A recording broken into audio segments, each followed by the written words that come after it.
ಎಲ್ಲ ಸಹೃದಯರಿಗೆ ನಮಸ್ಕಾರ. ತುಂಬ ಚಂದದ ಪ್ರಾರ್ಥನೆ, ಭಾಳ ಇಷ್ಟ ಆಯಿತು. ಅದು ಹಾಡು ಎಷ್ಟು ಚೆನ್ನಾಗಿತ್ತು, ಭಾವನೂ ಅಷ್ಟೇ ಚೆನ್ನಾಗಿತ್ತು. ನಿನ್ನೆ ದಿವಸ ರಾಮಾನುಜರ ಬದುಕಿನ ಒಂದು ಹಂತವನ್ನು ಗಮನಿಸಿದ್ವಿ. ಸಾಮಾನ್ಯವಾಗಿ ಗುರುಗಳು ತಮ್ಮ ಶಿಷ್ಯರಿಗೆ ತಮ್ಮ ಗೊತ್ತಿರೋದನ್ನೆಲ್ಲ ಧಾರೆ ಎರೀತಾರೆ. ಅದಕ್ಕೆ ಇಂಗ್ಲೀಷಲ್ಲೊಂದು ಮಾತಿದೆ, ಗುಡ್ ಟೀಚರ್ ನೆವರ್ ಡೈಸ್ ಅಂತ. ಹಿ ಲಿವ್ಸ್ ಥ್ರೂ ಈ ಸ್ಟೂಡೆಂಟ್ಸ್ ಅಂತ. ಮಕ್ಕಳ ಮೂಲಕ ಬದುಕ್ತಾರೆ ಅಂತ. ಅಂಥವು ಘಟನೆಗಳು ಹೆಚ್ಚಿದ್ದಾಗ ರಾಮಾನುಜಾಚಾರ್ಯರಿಗೆ ಆ ಪುಣ್ಯ ಸಿಗಲಿಲ್ಲ. ಆ ಯಾದವ ಪ್ರಕಾಶರವರು ಶಿಷ್ಯ ತನಕ್ಕಿಂತ ಬುದ್ಧಿ ಜಾಸ್ತಿ ಆಯ್ತೇನೋ, ಚುರುಕಾದ್ನೇನೋ ಅಂತ ಅಸೂಯೆ ಬರೋ ಹಾಗಾಯಿತು. ಆದರೆ ನಮ್ಮಲ್ಲೊಂದು ಮಾತಿದೆ, ಗುರು ಹೇಗಿರಬೇಕು ಅಂದರೆ ಶಿಷ್ಯಾದಿ ಛೇದ್ ಪರಾಜಯಂ ಅಂತ. ನನ್ನ ಶಿಷ್ಯನಿಂದ ನಾನು ಸೋಲು ಹಾಗಾದರೆ ಸಂತೋಷ ಅಂತ ಅನ್ಬೇಕು. ಆದರೆ ಅಲ್ಲಿ ಹಾಗಾಗಲಿಲ್ಲ. ನನ್ನ ಶಿಷ್ಯ ನನಗಿಂತ ದೊಡ್ಡವನಾಗ್ಬಿಡ್ತಾನು ಅಂತ ಹೇಳಿ ಕೋಪ ಹೋಗಿ ದ್ವೇಷ ಆಗಿ ಅವ್ರನ್ನ ಕೊಂದೇ ಬಿಡಬೇಕು ಅಂತ ಕರ್ಕೊಂಡು ಹೋದ್ರು. ಪ್ರಯಾಗಕ್ಕೆ ಕರ್ಕೊಂಡು ಹೋಗ್ತೀನಿ ಅಂತ ದಾರಿಲಿ ಪಾರಾಗಿ ಬಂದದ್ರ ಬಗ್ಗೆ ನಿನ್ನೆ ಹೇಳ್ತಾ ಇದ್ದೆ. ವಾಪಸ್ ಮನೆಗೆ ಬಂದರು. ಮನೆಗೆ ಬಂದಾಗ ತಾಯಿ ಕಾಂತಿಮತಿ ಹೇಳಿದ್ರಂತೆ, ಇನ್ಮೇಲೆ ಯಾದವ ಪ್ರಕಾಶರ ಕಡೆ ಹೋಗಬೇಡಪ್ಪ, ವಿದ್ಯಾಭ್ಯಾಸ ಬೇಡ. ಎಲ್ಲಿ ಮನಸ್ಸಿಲ್ವೋ ಅಲ್ಲಿ ವಿದ್ಯೆ ಹತ್ತಲ್ಲ. ನನಗೂ ಮೇಷ್ಟ್ರಾಗಿ ಖಾತ್ರಿ ಇದೆ, ಯಾರಿಗೆ ಪ್ರೀತಿಯಿಂದ ಪಾಠ ಮಾಡ್ತಿರೋ ಮನಸ್ಸಲ್ಲಿ ಉಳ್ಕೊಳ್ಳುತ್ತೆ. ಈ ಕಾಟಾಚಾರ ಟ್ಯೂಷನ್ ಹೇಳಿದರೆ ಮುಟ್ಟಲ್ಲ. ಹಾಗೆ ಪ್ರೀತಿಯಿಂದ ಪಾಠ ಮಾಡಲಿಲ್ಲ ಮೇಷ್ಟ್ರು ಅಂದಾಗ ಅಲ್ಲಿ ಹೋಗಬೇಡ ಅಂತ ಅಮ್ಮ ಹೇಳಿದರು. ಹಾಗಾದ್ರೆ ಒಂದು ಕೆಲಸ ಮಾಡು, ಕಾಂಚಿ ಗುಡಿ ಇದೆಯಲ್ಲ, ಕಾಂಚಿ ಗುಡಿಯೊಳಗೆ ಕಾಂಚೀಪೂರ್ಣರು ಅಂತಿದ್ದಾರೆ ನೋಡಿ. ಆಗಿನ ಕಾಲ ನನಗೆ ಆ ತಮಿಳುನಾಡಿನ ಅದ್ಭುತ ಅನಿಸುತ್ತೆ. ನನಗೆ ಜಾತಿ ಅನ್ನೋದು ಬರಲೇ ಇಲ್ಲ ರೀ ಮೊದಲಿಂದ ಅಲ್ಲಿ ಅನಿಸುತ್ತೆ ನನಗೆ. ಈ ಕಾಂಚೀಪೂರ್ಣರು ವರದರಾಜನಿಗೆ, ಕಂಚಿ ವರದರಾಜನಿಗೆ ಚಾಮರ ಸೇವೆ ಮಾಡೋರು. ಪೂಜೆ ಮಾಡುವಾಗ ಚಾಮರ ಬೀಸೋ ಕೆಲಸ. ಆಗಿನ ಕಾಲದ ಪ್ರಕಾರ ತುಂಬ ಕೀಳು ಕುಲದವರು ಅವರು ಅಂತ, ಶೂದ್ರರು ಅಂತ. ಆದರೆ ಎಷ್ಟರ ಮಟ್ಟಿಗೆ ಪ್ರತೀತಿಯಾಗಿತ್ತು ಅವ್ರ ಭಕ್ತಿ ಅಂದರೆ, ದಿನ ರಾತ್ರಿ ವರದರಾಜ ಜೊತೆ ಸಂವಾದ ಮಾಡ್ತಾರೆ ಅವರು ಅಂತ. ಕಾಂಚೀಪೂರ್ಣರು ವರದ ಸಂವಾದ ಮಾಡ್ತಾರೆ, ಉತ್ತರ ಕೊಡ್ತಾನೆ ವಾದಿರಾಜ ಅವ್ರ ಮಾತು, ವರದರಾಜ ಅಂತ ಮಾತಿತ್ತು. ಅದಕ್ಕೆ ಹೇಳಿದಂತೆ ಅಮ್ಮ ಹೇಳಿದ್ರಂತೆ, ನೋಡೋ ನೀನು ಕಾಂಚೀಪೂರ್ಣರ ಕಡೆ ಹೋಗಿ ವಿದ್ಯಾ ಕಂಟಿನ್ಯೂ ಮಾಡ್ಕೊ, ಕಲ್ಕೊ ನೀನು ಅಂತ ಹೇಳಿದ್ರಂತೆ. ಕಾಂಚೀಪೂರ್ಣರನ್ನು ಭೇಟಿಯಾದರು. ಅವ್ರು ಹೇಗೆ ಹಿಂಗೆ ವರದರಾಜ ನನಗೆ ಭೇಟಿಯಾಗಿದ್ದರು ಬೇಡ ರೂಪದಲ್ಲಿ ಅಂತ ಹೇಳಿದ್ದಾರೆ.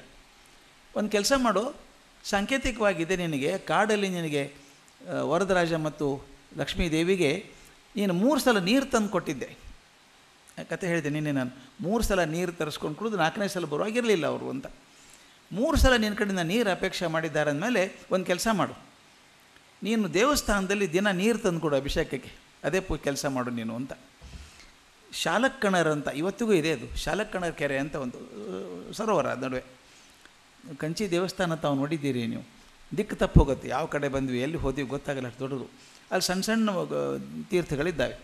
ಶಾಲಕ್ಕಣರ್ ಅಂತ ಒಂದು ತೀರ್ಥ, ಅದು ವರದರಾಜನಿಗೆ ಅಭಿಷೇಕ ಮಾಡೋಕ್ಕೆ ಆ ಬಾವಿ ನೀರೇ ತರಬೇಕು. ನೀನೇ ಕೆಲಸ ಮಾಡು, ದಿನ ಅಭಿಷೇಕಕ್ಕೆ ನೀರು ನೀನೇ ತಂದುಕೊಡು, ಹೇಗಿದ್ದರೂ ಕುಡಿಯೋಕ್ಕೆ ನೀರು ಕೊಟ್ಟಿದ್ದೀಯಲ್ಲ ಅವರಿಗೆ ಅಂತ.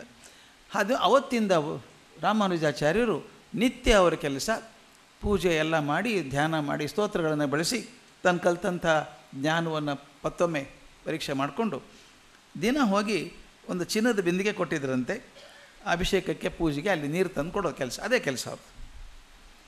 ಈ ಸಮಯದಲ್ಲಿ ನಾನು ಆಗಲೇ ಸರ್ ಹತ್ರ ಮಾತಾಡ್ತಿದ್ದೆ, ಯಾವುದೂ ಆಕಸ್ಮಿಕ ಅಂತ ಆಗೋದಿಲ್ಲ ಜಗತ್ತಲ್ಲಿ. Nothing is called as accident. ನಾವು ಸುಮ್ಮನೆ ಹೇಳ್ತೀವಿ ಆ್ಯಕ್ಸಿಡೆಂಟ್ಲಿ ಸಿಕ್ಕರು ನೋಡ್ರಿ ದಾರಿಯೊಳಗೆ ಅವರು, ಅಕಸ್ಮಾತ್ತಾಗಿ ಸಿಕ್ಬಿಟ್ರು ಅಂತ. ನನ್ನ ಪ್ರಕಾರ ಅದಲ್ಲ. 800 ಕೋಟಿ ಜನ ಇದ್ದಾರೆ ಪ್ರಪಂಚದಲ್ಲಿ, ಅದು ಹೇಗೆ ನಾವಿಬ್ಬರೇ ಭೇಟಿಯಾದದ್ದು? ಅದೇನೋ ದೈವ ಇರಬೇಕು, ಏನೋ ಒಂದು ದೈವಕ್ಕೆ ಸಂಕಲ್ಪ ಇದೆ, ಏನೋ ಆಗೋದಿರುತ್ತೆ ಕೆಲಸ. ಇವರು ರಾಮಾನುಜರು ಇಲ್ಲಿ ಕೂತು ನೀರು ತರೋ ಕೆಲಸ ಮಾಡ್ತಾಯಿದ್ರು. ತನಗೆ ಗೊತ್ತಿದ್ದಂಥ ಜ್ಞಾನವನ್ನು, ಕಲ್ತಂಥ ಜ್ಞಾನವನ್ನು ಪರೀಕ್ಷೆ ಮಾಡ್ಕೋತಾ ಇದ್ದರು. ಅದೇ ಸಮಯಕ್ಕೆ ಯಾಮುನಾಚಾರ್ಯರು ಶ್ರೀರಂಗಮ್ಮಲ್ಲಿದ್ದರು. ನಾನು ಯಾಮುನಾಚಾರ್ಯರ ಬಗ್ಗೆ ಹೇಳಿದೆ ಮೊನ್ನೆ. ಅವರಿಗೆ ಪೀಠಸ್ಥರಾಗಿದ್ದರು ಶ್ರೀರಂಗಮ್ಮಕ್ಕೆ. ವಿಶಿಷ್ಟಾದ್ವೈತದ ಪೀಠ ಅದು ಶ್ರೀರಂಗಂ. ಅಲ್ಲಿದ್ದಾಗ ಅವ್ರಿಗೆ ವಯಸ್ಸಾಗ್ತಾಯಿತ್ತು, ಆರೋಗ್ಯನೂ ಸ್ವಲ್ಪ ಶಿಥಿಲ ಆಗ್ತಾಯಿತ್ತು. ಅವರಂದ್ರಂತೆ ನಮ್ಮ ಉತ್ತರಾಧಿಕಾರಿ ಯಾರನ್ನಾದರೂ ಆರಿಸ್ಬೇಕು, ನನಗೆ ಉತ್ತರಾಧಿಕಾರಿ ಯಾರನ್ನ ಆರಿಸ್ಬೇಕು ಹುಡುಕಾಡಿ. ತರುಣರು ಯಾರಿದ್ದಾರೆ ಈ ರೀತಿ ಅಧ್ಯಾತ್ಮದ ಸಾಧನೆ ಮಾಡಿಕೊಂಡವ್ರು ಯಾರಿದ್ದಾರೆ ಮತ್ತು ಸನ್ಯಾಸ ಮಾರ್ಗದಲ್ಲಿ ವೈರಾಗ್ಯ ಬಂದವರು ಯಾರಾದರೂ ಇದ್ದಾರೆ ನೋಡಿ ಅಂತ ಹೇಳಿದ್ರಂತೆ. ಆಗ ಯಾರು ಹೋಗಿದ್ರಂತೆ, ರಾಮಾನುಜ ಅಂತ ಬಿದ್ದಾನೆ, ಆ ಕಂಚಿ ದೇವಸ್ಥಾನಕ್ಕೆ ಹೋಗ್ತಾನೆ, ಅಭಿಷೇಕ ಮಾಡೋಕ್ಕೆ ಹೋಗ್ತಾನೆ, ತುಂಬ ತಿಳ್ಕೊಂಡಿದ್ದಾನೆ, ಅವನಿಗೆ ವರದರಾಜನ ಕೃಪೆ ಆಗಿದೆ ಅಂತ ಹೇಳಿದ್ರು. ಹಾಗಾದ್ರೆ ಅವನು ಭೇಟಿ ಆಗಬೇಕು ಅಂದ್ಕೊಂಡ್ರು ಯಮುನಾಚಾರ್ಯರು. ಭೇಟಿ ಆಗೋಕ್ಕಾಗಲಿಲ್ಲ, ಪ್ರವಾಸ ಮಾಡಲಿಕ್ಕೆ ಆಗಲಿಲ್ಲ ಅವ್ರಿಗೆ. ಆಮೇಲೆ ಇವರು ರಾಮಾನುಜರು ನೋಡಬೇಕು ಅಂತ ಅಪೇಕ್ಷೆ ಪಟ್ಟರಲ್ಲ, ಆಗಲಿಲ್ಲ ಅಂದಾಗ ಒಂದು ಕೆಲಸ ಮಾಡಿದ್ರಂತೆ ಯಮುನಾಚಾರ್ಯರು. ಒಂದು ಸ್ತೋತ್ರ ರತ್ನಂ ಅಂತ ಒಂದು ಕೃತಿ ಸೃಷ್ಟಿ ಮಾಡಿದರು. ಸ್ತೋತ್ರ ರತ್ನಂ ಅಂತ ಒಂದು ದೊಡ್ಡ ಸಂಗ್ರಹ, ಭಗವಂತನ ಕುರಿತು ಪ್ರಾರ್ಥನೆ ಮಾಡುವಂಥದ್ದು ಸ್ತೋತ್ರ. ಇಡೀ ವಿಶಿಷ್ಟಾದ್ವೈತದ ಸಾರಾಂಶವನ್ನು ಆ ಹಾಡಲ್ಲಿಟ್ಟಿದ್ದಾರೆ, ಆ ಶ್ಲೋಕಗಳಿಟ್ಟಿದ್ದಾರೆ. ಅವ್ರಿಗೊಂದು ಆಸೆ ಬಂತು, ಈ ಶ್ಲೋಕಗಳನ್ನು ಹೇಗಾದರೂ ಮಾಡಿ ರಾಮಾನುಜಮರ ಕಿವಿ ಮೇಲೆ ಹಾಕಬೇಕು.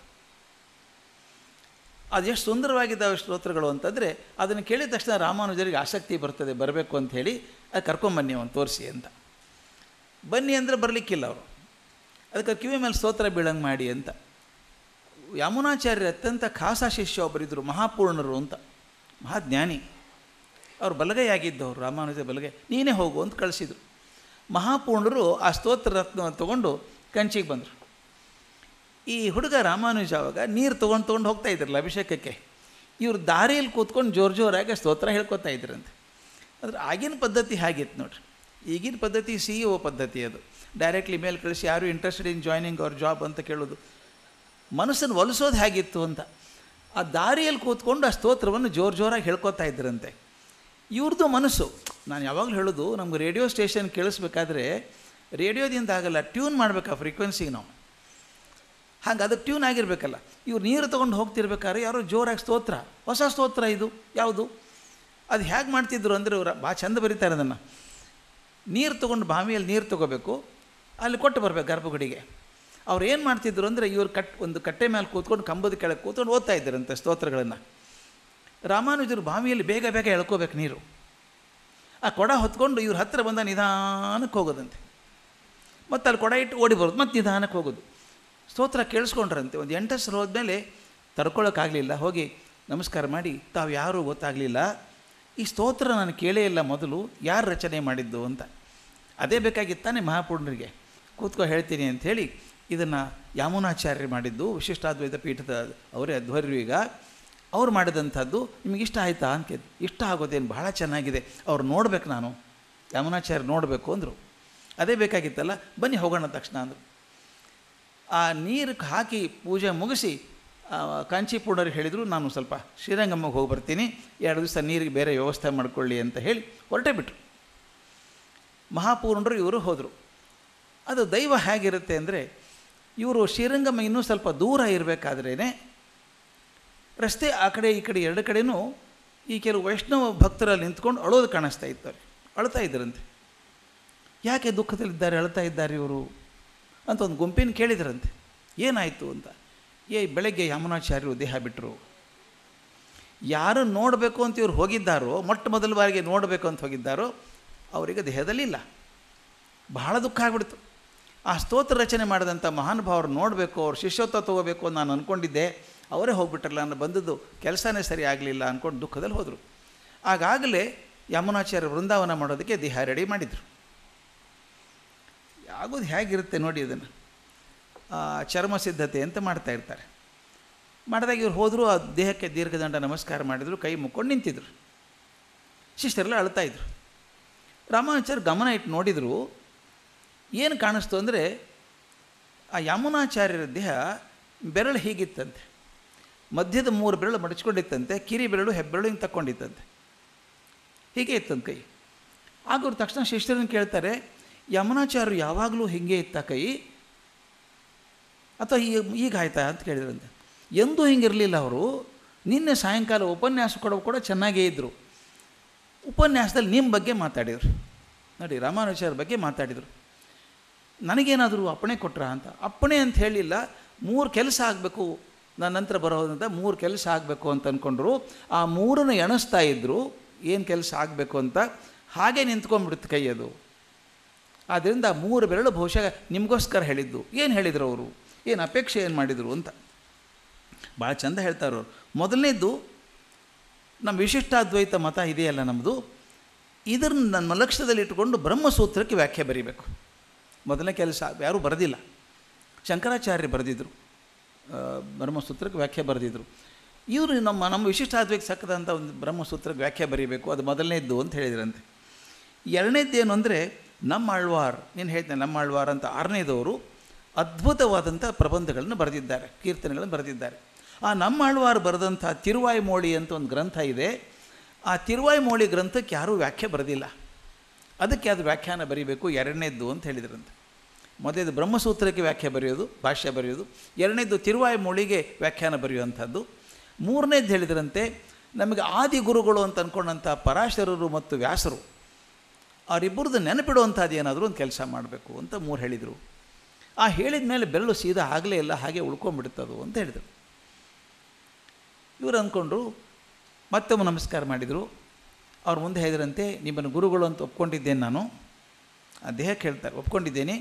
ನಿಮ್ಮ 3 ಅಪೇಕ್ಷೆಯನ್ನು ನಾನು ತೀರಿಸ್ತೀನಿ, ನಾನು ಖಂಡಿತ ತೀರಿಸ್ತೀನಿ, ಪ್ರತಿಜ್ಞೆ ಮಾಡ್ತೀನಿ. ಆದರೆ ನನಗೆ 3 ಆಶೀರ್ವಾದಗಳು ಬೇಕು.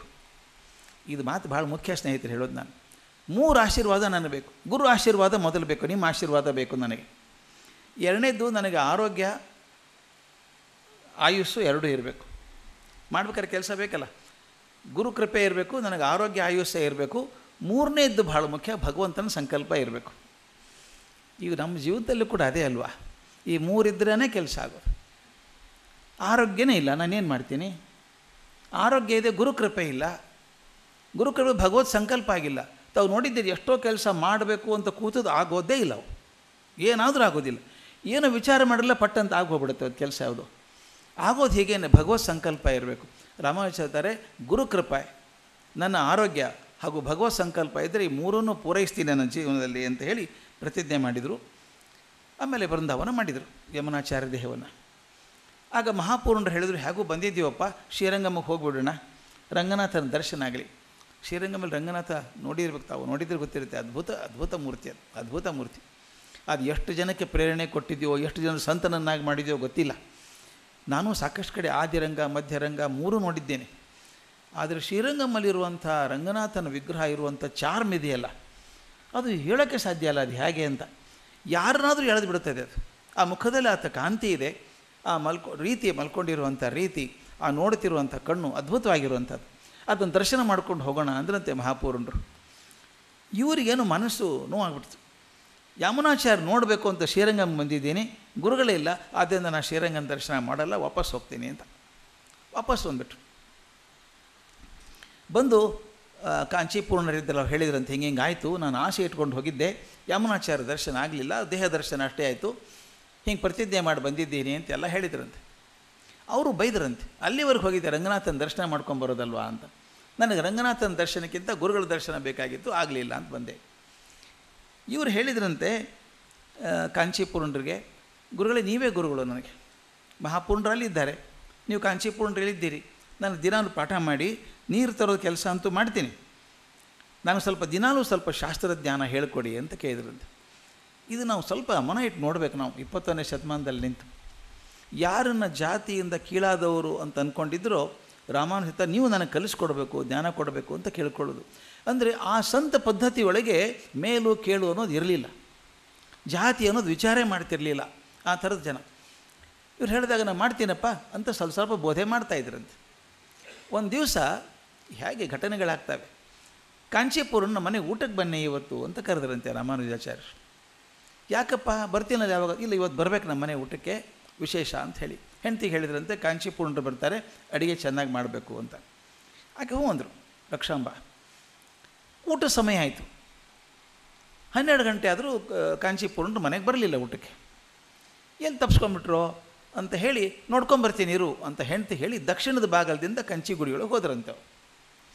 ಅದೇ ಸಮಯಕ್ಕೆ ಪಾಪ ಕಾಂಚೀಪುರರು ಉತ್ತರದ ಭಾಗದಿಂದ ಮನೆಗೆ ಬಂದರು. ನೀವು ಕಾಂಚಿ ಒಂದು ಗುಡಿ ಪ್ರದಕ್ಷಿಣೆ ಹಾಕ್ಬೇಕಾದ್ರೆ ಒಂದು 3/4 ತಾಸು ಆದರೂ ಬೇಕಾಗುತ್ತೆ, ಅದು ದೊಡ್ಡ ದೇವಸ್ಥಾನ ಅದು.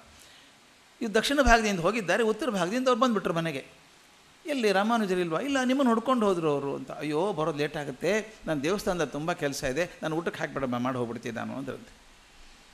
ಆಕೆ ಆಯಿತು ಅಂಥೇಳಿ ಊಟಕ್ಕೆ ಹಾಕಿದರು. ನೋಡಿ, ಯಜಮಾನ ಇಲ್ಲ ಮನೇಲಿ, ಇವ್ರು ಊಟಕ್ಕೆ ಹಾಕಿದ್ರು, ಅವ್ರು ಊಟ ಮಾಡಿದರು. ಊಟ ಮಾಡಿದ್ದು ಚೆಂದ ಅಡುಗೆ ಮಾಡಿದ್ದಾರೆ ಪಾಪ ಹೆಂಡತಿ ಎಲ್ಲ.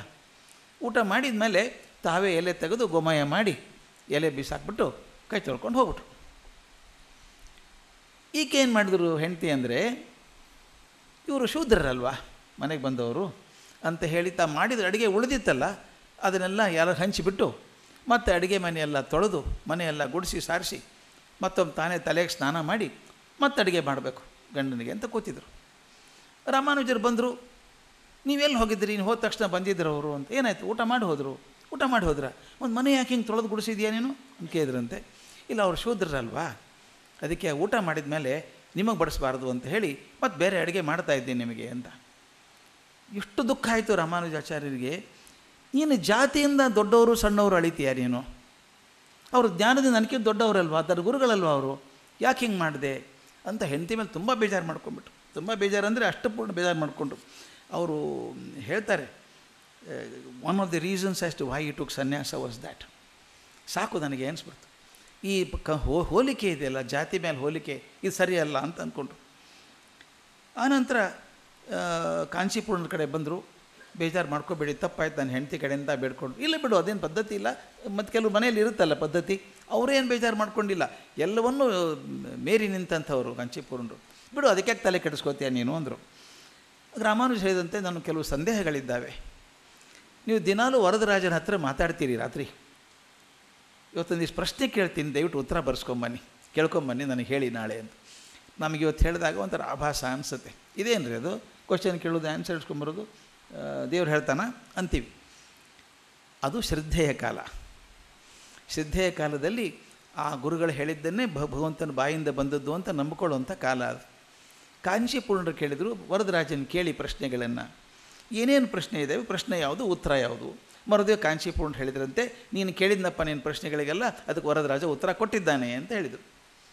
ಏನೇನು ಪ್ರಶ್ನೆ, ಏನೇನು ಉತ್ತರ?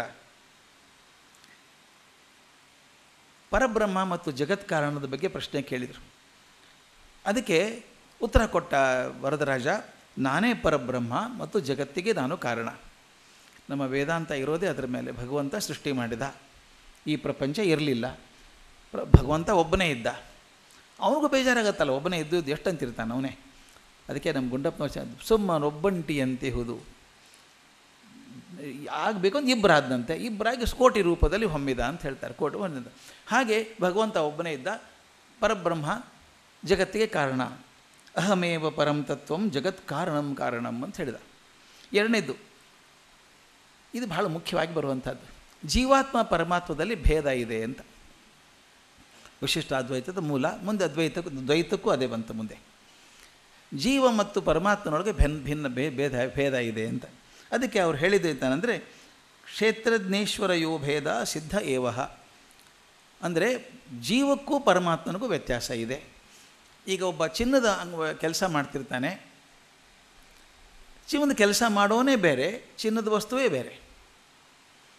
ಒಂದು ಚಿನ್ನದ ಆಭರಣ ಮಾಡ್ತಾನೆ, ಚಿನ್ನದ ಆಭರಣ ಬೇರೆ, ಚಿನ್ನದ ಆಭರಣ ಮಾಡಿದವನು ಬೇರೆ. ಕೊರಳಲ್ಲಿ ಹಾಕ್ಕೋಬಹುದು, ಆದರೆ ಅವನದೇ ಒಂದು ಭಾಗ ಆಗಲ್ಲ ಅದು. ಹಾಗೆ ಜೀವ ಭಗವಂತನಿಂದ ಸೃಷ್ಟಿಯಾದಂಥ ಒಂದು ಉಪಕರಣ. ಅದು ಬಹಳ ಅಂದರೆ ಒಳ್ಳೆಯ ಉಪಕರಣ ಆಗ್ಬೋದೇ ಹೊರತಾಗಿ ಅದೇ ದೇವರಾಗೋಕ್ಕೆ ಸಾಧ್ಯ ಇಲ್ಲ ಅಂತ. ಅದಕ್ಕೆ ಹೇಳ್ತಾರೆ, ಕ್ಷೇತ್ರಜ್ಞೇಶ್ವರ ಯೋ ಭೇದ ಸಿದ್ಧ ಏವಹ ಅಂತ. ಮುಂದೆ ಮೋಕ್ಷಕ್ಕೇನು ದಾರಿ ಅಂತ ಕೇಳಿದರು. ಮೋಕ್ಷಕ್ಕೆ ದಾರಿ ಹೇಳ್ತಾರೆ, ಪ್ರಪತ್ತಿಯೇ ಮೋಕ್ಷೋಪಾಯ. ಪ್ರಪತ್ತಿ ಅಂದರೆ ಸರ್ವಾರ್ಪಣ, ನಂದಲ್ಲ, ಇದಂ ನಮ್ಮಮ್ಮ ಅಂತ ನಮ್ಮಲ್ಲೆಲ್ಲ ಹೇಳಿಸ್ತಾರೆ. ಪೂಜೆ ಮಾಡಿಸುವಾಗ, ಯಜ್ಞ ಮಾಡಿಸುವಾಗ ಮನೇಲಿ ಪುರೋಹಿತರು ಹೇಳ್ತಾ ಇರ್ತಾರೆ. ಅವ್ರು ಹೇಳ್ತಾ ಇರೋದು ಅವ್ರದ್ದಲ್ಲ, ಅದು ಹೇಗಿದ್ರು ಹಾಕುವಾಗ ಇದನ್ನು ನಮ್ಮಮ್ಮ, ಇದಂ ನಮ್ಮಮ್ಮ ಅಂತ ಅನ್ಬೇಕು. ಈ ಪಾಪ ಅನ್ಬೇಕಲ್ಲ, ಯಜಮಾನ ಅದು ಅನ್ಬೇಕಲ್ಲ. ಮೆಕ್ಯಾನಿಕಲಿ ಇದಂ ನಮ್ಮಮ್ಮ ಅಂತಿರ್ತಾರೆ. ಅವ್ರಿಗೆ ಗೊತ್ತೂ ಇರಲ್ಲ ಅದಕ್ಕೆ ಹೇಳ್ತಾರೆ ಅಂತ. ಪುರೋಹಿತರೇ ಅಂತಿರ್ತಾರೆ. ಹೇಗಿದ್ರು ಅವ್ರದ್ದಲ್ಲ, ಪುರೋಹಿತರದಲ್ಲ, ಅದು ಹಾಕ್ಬೋದು. ಆದರೆ ಇದಂ ನಮ್ಮಮ್ಮ ಭಾಳ ಚೆಂದ ಬರ್ತದೆ ಮಾತದು. ಇದಂ ನಮ್ಮಮ್ಮ ಅಂತ ಅನ್ನಬಾರ್ದು ಅನ್ನೋದು ಯಾವಾಗ ಅಂದಾಗ, ಮಗಳನ್ನು ಧಾರೆ ಎರೆದು ಕೊಡುವಾಗ ಅನ್ನಬಾರ್ದು. ಇದಂ ನಮ್ಮಮ್ಮ ಅನ್ನಬಾರ್ದು. ಅದು ನಂದು, ನಮ್ಮ ಮಗಳು, ನನ್ನ ಮಗಳು ಕೊಡ್ತೀನಿ, ಧಾರೆ ಎರೆದು ಕೊಡ್ತೀನಿ ಅಂತ. ಹಾಗೆ ಹೇಳ್ತಾರೆ, ಮೋಕ್ಷೋಪಾಯಕ್ಕೆ ಒಂದೇ ಒಂದು ಹಾದಿ, ಮೋಕ್ಷೋಪಾಯೋ ನ್ಯಾಸ ಏವ ಜನಾನ ಮುಕ್ತಿ ಮಿಚ್ಛತಾಂ. ಮುಕ್ತಿ ಬೇಕು ಅನ್ನೋರಿಗೆ ಸರ್ವಾರ್ಪಣ ಭಾವ ಹೊಂದಿದ್ರೆ ಸಾಕು, ಮೋಕ್ಷ ಸಿಗ್ತದೆ ಅಂತ. ಮೂರನೇ ಕೊನೆಗೆ ಇನ್ನೊಂದು ಭಾಳ ವಿಚಿತ್ರ ಮಾತಿದೆ. ಸಾಯೋ ಹೊತ್ತಿಗೆ ಯಾವ ಮಾತನ್ನು ಹೇಳಬೇಕು? ನಾವು ಹೇಳ್ತೀವಿ, ಸಾಯೋ ಹೊತ್ತಿಗೆ ನಾರಾಯಣ ನಾಮ ಕೊನೆಗೆ ಬರಬೇಕು ಅಂತ ಬರ್ತದೆ ಹೇಳ್ತೀವಿ. ಇವರು ಹೇಳಿದ್ದೇನೆಂದರೆ, ನನ್ನ ಭಕ್ತರಿಗೆ ಅಂತಿಮ ಸ್ಮೃತಿ ಅವಶ್ಯವಿಲ್ಲ. ನನ್ನ ಭಕ್ತರಾದವರಿಗೆ ಯಾವಾಗಲೂ ಮನಸ್ಸಲ್ಲಿ ಇದ್ದೇ ಇರ್ತಾನೆ ಭಗವಂತ, ಅದರಿಂದ ಅನ್ನೋದು ಕಾರಣ ಇಲ್ಲ ಅಂತ ಹೇಳ್ತಾರೆ. ಮದ್ಭಕ್ತಾನಾಂ ಜನಾನಾಂ ನಾಂತಿ ಸ್ಮೃತಿ ರಿಷ್ಯತೆ. ಕೊನೆಗೆ ನನ್ನಲ್ಲಿ ಭಕ್ತಿ ಇದ್ದರೆ ಅವಸಾನ ಕಾಲದಲ್ಲಿ ನಾನು ಮೋಕ್ಷ ಕೊಡ್ತೀನಿ. ಭಕ್ತಿ ಮಾತ್ರ ಇರಬೇಕು ಸಂಪೂರ್ಣ. ಇದೊಂದು ತನ್ನ ವೈಯಕ್ತಿಕ ಪ್ರಶ್ನೆ ಕೇಳಿರ್ತಾರೆ ರಾಮಾನುಜರು. ನನ್ನ ಮುಂದೆ ಗತಿ ಏನು ನಂದು? ಯಾರನ್ನು ಗುರುಗಳು ಅಂತ ಒಪ್ಕೊಂಡಿದ್ನೋ ಆ ಗುರುಗಳಿಲ್ಲ ಈಗ. ಯಾರನ್ನು ಆಶ್ರಯಿಸಬೇಕು ಮುಂದೆ ಬೆಳಿಬೇಕಾದ್ರೆ ಅಂತ ಅದಕ್ಕೊಂದು ಉತ್ತರ ಸಿಗ್ತದೆ. ಹೇಳ್ತಾರೆ, ಪೂರ್ಣಾಚಾರ್ಯ ಮಹಾತ್ಮಾನಂ ಸಮಾಶ್ರಯ ಗುಣಾಶ್ರಯಂ. ನಿನ್ನ ಮುಂದಿನ ಕಾರ್ಯಕ್ಕಾಗಿ ಮಹಾಪೂರ್ಣರು ಅಂತ ಏನಿದ್ದಾರೋ ಜ್ಞಾನಿಗಳು ಅವರನ್ನು ಅವಲಂಬಿಸು ಅಂತ ಹೇಳ್ದಂಗೆ ಆಯಿತು. ಅದರ ಮೆಸೇಜ್ ಕ್ಲಿಯರಾಗಿ ಸಿಕ್ಕಂಗಾಯಿತು. ಈಗ ನೀನು ಮುಂದುವರಿಬೇಕು ಅಧ್ಯಾತ್ಮದಲ್ಲಿ ಅನ್ನೋದಾದರೆ ಮಹಾಪೂರ್ಣರನ್ನು ಆಶ್ರಯಿಸಬೇಕು. ಆಯಿತು, ಮಾಡ್ತೀನಿ ಅಂತ ಸಂತೋಷ ಆಯಿತು ಇವ್ರಿಗೆ. ಹಾಗಾದರೆ ಮಹಾಪೂರ್ಣನ ಆಶ್ರಯಿಸಬೇಕು ಅಂತ ತೀರ್ಮಾನ ಮಾಡಿ ಹೊರಡೋಣ ಶ್ರೀರಂಗಮಕ್ಕೆ ಅಂತ ಹೊರಟರು. ಅದೇ ಸಮಯಕ್ಕೆ ಅಲ್ಲೇನಾಗಿದೆ ಅಂದರೆ, ಯಮುನಾಚಾರ್ಯ ತೀರ್ಕೊಂಡ ಮೇಲೆ ಪೀಠಾಧಿಪತಿ ಯಾರೂ ಇಲ್ಲ, ಅಲ್ಲಿ ನೋಡ್ಕೊಳ್ಳೋಕೆ ಯಾರೂ ಇಲ್ಲ. ಇನ್ನು ಯಾರನ್ನ ಆರಿಸ್ಬೇಕು? ಯೋಗ್ಯರನ್ನು ತಂದು ಕೂಡಿಸ್ಬೇಕಲ್ಲ ಪೀಠಕ್ಕೆ ಅಂತ ಭಕ್ತರೆಲ್ಲ ಸೇರಿಕೊಂಡಿದ್ರು. ಮಹಾಪೂರ್ಣರ ನೇತೃತ್ವದಲ್ಲಿ ಕೂತ್ಕೊಂಡಿದ್ರು. ಕೊನೆಗಂದ್ರಂತೆ ಹೇಗಿದ್ದರೂ ನಮ್ಮ ಯಮುನಾಚಾರ್ಯರಿಗೆ ರಾಮಾನುಜನ ಮೇಲೆ ಆಸೆ ಇತ್ತು ಕರ್ಕೊಂಬರ್ಬೇಕು ಅಂತ. ಅದಕ್ಕೋಸ್ಕರ ಸ್ತೋತ್ರರತ್ನ ಕಳಿಸ್ಕೊಟ್ರು, ಎಲ್ಲ ಮಾಡಿದರು. ಅವ್ರನ್ನೇ ಕರ್ಕೊಂಬಂದ್ಬಿಡಿ ಮಹಾಪೂರ್ಣರೇ, ನೀವೇ ಹೋಗಿ ಕರ್ಕೊಂಬಂದ್ಬಿಡಿ, ಅವ್ನ ಪೀಠಕ್ಕೆ ಕೂಡಿಸ್ಬಿಡೋಣ ಅಂತಂದರು. ಇಲ್ಲಿ ರಾಮಾನುಜರು ಇಲ್ಲಿಂದ ಹೊರಟರು ಶ್ರೀರಂಗಮಕ್ಕೆ. ಅಲ್ಲಿ ಶ್ರೀರಂಗಮಿಂದ ಅವ್ರು ಹೊರಟರು ಇವ್ರು ಕರ್ಕೊಂಬರೋದಕ್ಕೆ. ದಾರಿಯಲ್ಲಿ ಮಧುರಾಂತಕ ಅಂತ ಒಂದು ಊರು ಬರ್ತದೆ. ತಾವು ದಯವಿಟ್ಟು ತಮಿಳ್ನಾಡಿಗೆ ಹೋದರೆ ಜಾಗ ನೋಡ್ಕೊಂಬರ್ಬೇಕು. ನಾನು ಇದು ಬರೀಬೇಕಾದ್ರೆ ಅವಾಗ ಸ್ಟಡಿ ಮಾಡಬೇಕಾದ್ರೆ ಹೋಗಿ ನೋಡ್ಕೊಂಬಂದೆ ದೇವಸ್ಥಾನದಲ್ಲಿ. ಸಣ್ಣ ದೇವಸ್ಥಾನ. ಆ ಜಾಗದಲ್ಲಿ ಇಬ್ಬರು ಭೇಟಿ ಆಗ್ತಾರೆ. ಈ ಕಡೆಯಿಂದ ಹೋಗೋ ಮಹಾಪೂರ್ಣರು, ಆ ಕಡೆ ಬರೋ ರಾಮಾನುಜರು, ಇಬ್ಬರು ಮಧುರಾಂತಕ ದೇವಸ್ಥಾನದಲ್ಲಿ ಭೇಟಿ ಆಗ್ತಾರೆ. ಭೇಟಿಯಾಗಿ ಕೂತ್ಕೊಂಡು ಚಿಂತೆ ಮಾಡ್ತಾ, ಆ ಕೋದಂಡರಾಮ ದೇವಸ್ಥಾನ ಭಾಳ ಚೆಂದಾಗಿರೋ ವಿಗ್ರಹ, ಅದು ರಾಮನ ವಿಗ್ರಹ. ಅಲ್ಲಿ ಆ ಕೂತ್ಕೊಂಡು ಹೇಳ್ತಾರೆ, ನೋಡಿ ಹಿಂಗಾಗಿದೆ, ನನಗೂ ಸಾಕಾಗಿದೆ, ಸಂಸಾರ ಬಿಡಬೇಕು ಅಂದ್ಕೊಂಡಿದ್ದೀನಿ, ಸನ್ಯಾಸ ತೊಗೋಬೇಕಂತ ಇವ್ರು ಹೇಳೋದಕ್ಕೂ, ನಮಗೆ ಸನ್ಯಾಸ ಕಾದಿದೆ, ನೀವು ಬನ್ನಿ ಅಂತ ಅವ್ರು ಹೇಳೋದಕ್ಕೂ, ಅಲ್ಲೇ ಅವರಿಗೆ ತ್ರಿಪುಂಡ್ರ ಧಾರಣೆ ಮಾಡಿಸಿ ಅವರಿಗೆ ದಾಸನಾಮ ಅನುಗ್ರಹ ಮಾಡಿ ಆ ಪವಿತ್ರ ಮಂತ್ರಗಳನ್ನು ಮಹಾಪೂರ್ಣರು ಕೊಡ್ತಾರೆ. ಕೊಟ್ಟು ಆ ಸ್ಥಾನವನ್ನು ತುಂಬಬೇಕಪ್ಪ ನೀನು, ಯಮುನಾಚಾರ್ಯ ಸ್ಥಾನವನ್ನು ಅಂತ ಹೇಳ್ತಾರೆ. ಇದು ನಡೆದದ್ದು ಯಾವಾಗ ಅಂತ ದಾಖಲೆ ಮಾಡಿಟ್ಟಿದ್ದಾರೆ. ನನಗೆ ಅದು ಶ್ರೀವೈಷ್ಣವ ಪರಂಪರೆ ಬಗ್ಗೆ ಒಂದು ಸಂತೋಷ ಅಂದರೆ, ಪ್ರತಿಯೊಂದಕ್ಕೂ ದಾಖಲೆ ಇಟ್ಟಿದ್ದಾರೆ ರೀ ಅವರು. ನಾನು ಸುಮಾರು ಶ್ರೀರಂಗಮಲ್ಲಿ ಒಂದು 4-5 ದಿವಸ ಇದ್ದು ಅಲ್ಲಿ ಆರ್ಕೈವ್ಸ್ದು ಪರಿಚಯ ಮಾಡ್ಕೊಂಡು ಎಲ್ಲ ಡಾಕ್ಯುಮೆಂಟ್ಸ್ ತೊಗೊಂಡು ಜೆರಾಕ್ಸ್ ಮಾಡ್ಕೊಂಬಂದಿದ್ದೆ, ಕಾಪಿ ಮಾಡ್ಕೊಂಬಂದಿದ್ದೆ. ದಾಖಲೆ ಇಟ್ಟಿದ್ದಾರೆ ನೋಡಿ. ತಮಿಳು ಪಂಚಾಂಗದ ಅವನಿ ಮಾಸ ಶುಕ್ಲ ಪಕ್ಷ ಪಂಚಮಿ ತಿಥಿಯಲ್ಲಿ ಇವತ್ತಿಗೂ ಕೂಡ ಆ ಕ್ಷೇತ್ರವನ್ನು ದ್ವಯಂವಿಳಿಂದ ತಿರುಪತಿ ಅಂತ ಕರೀತಾರೆ. ದ್ವಯಂವಿಳಿಂದ ತಿರುಪತಿ ಅಂತ ಅಂದರೆ ಇದು ಬಂದಿದ್ದಾನೆ ಭಗವಂತ, ಇಲ್ಲಿದ್ದಾನೆ, ಅವನು ಸಾಕ್ಷಿಯಾಗಿ ಇವರಿಬ್ಬರು ಸೇರಿಕೊಂಡಿದ್ದರು ಅಂತ ಇವತ್ತಿಗೂ ಹಬ್ಬ ಮಾಡ್ತಾರೆ, ಉತ್ಸವ ಮಾಡ್ತಾರೆ. ಅವರಿಬ್ಬರು ಸೇರಿದ ದಿನವನ್ನು ಮಾಡ್ತಾರೆ. ನಂತರ ಇವರೊಂದು ಬೇಡಿಕೆ ಕೊಟ್ಟರು. ಯಾರು ಮಹಾಪೂರ್ಣರಿಗೆ ರಾಮಾನುಜರು ಹೇಳಿದರು, ನಾನು ಬರ್ತೀನಿ ಸ್ವಾಮಿ, ಅದ್ರ ತಯಾರಾಗಬೇಕು, ನಾನು ಸನ್ಯಾಸಿಕೆಯನ್ನು ಕೂಡಿಸ್ಬಿಡ್ತೀರಿ ನೀವು, ನನ್ನ ಮನಸ್ಸು ತಯಾರಾಗಿದೆ, ಬಟ್ ಬುದ್ಧಿ ತಯಾರಾಗಿಲ್ಲ, ಇನ್ನೂ ನನಗೆ ಜ್ಞಾನ ಬೇಕು. ಅದಕ್ಕೋಸ್ಕರ ಒಂದು ಬೇಡ್ಕೋತೀನಿ ನಿಮ್ಮನ್ನು, ಮಹಾಪೂರ್ಣರು ಬಂದುಬಿಡಿ ನಮ್ಮ ಕಡೆಗೆ, ಕಾಂಚಿಗೆ ಬನ್ನಿ, ಇರೋಕ್ಕೆ ವ್ಯವಸ್ಥೆ ಮಾಡ್ತೀನಿ, ಪರಿವಾರ ಎಲ್ಲ ಬಂದುಬಿಡಿ, ಒಂದು 6 ತಿಂಗಳು ನಿಮ್ಮ ಹತ್ರ ಕೂತ್ಕೋಬೇಕು.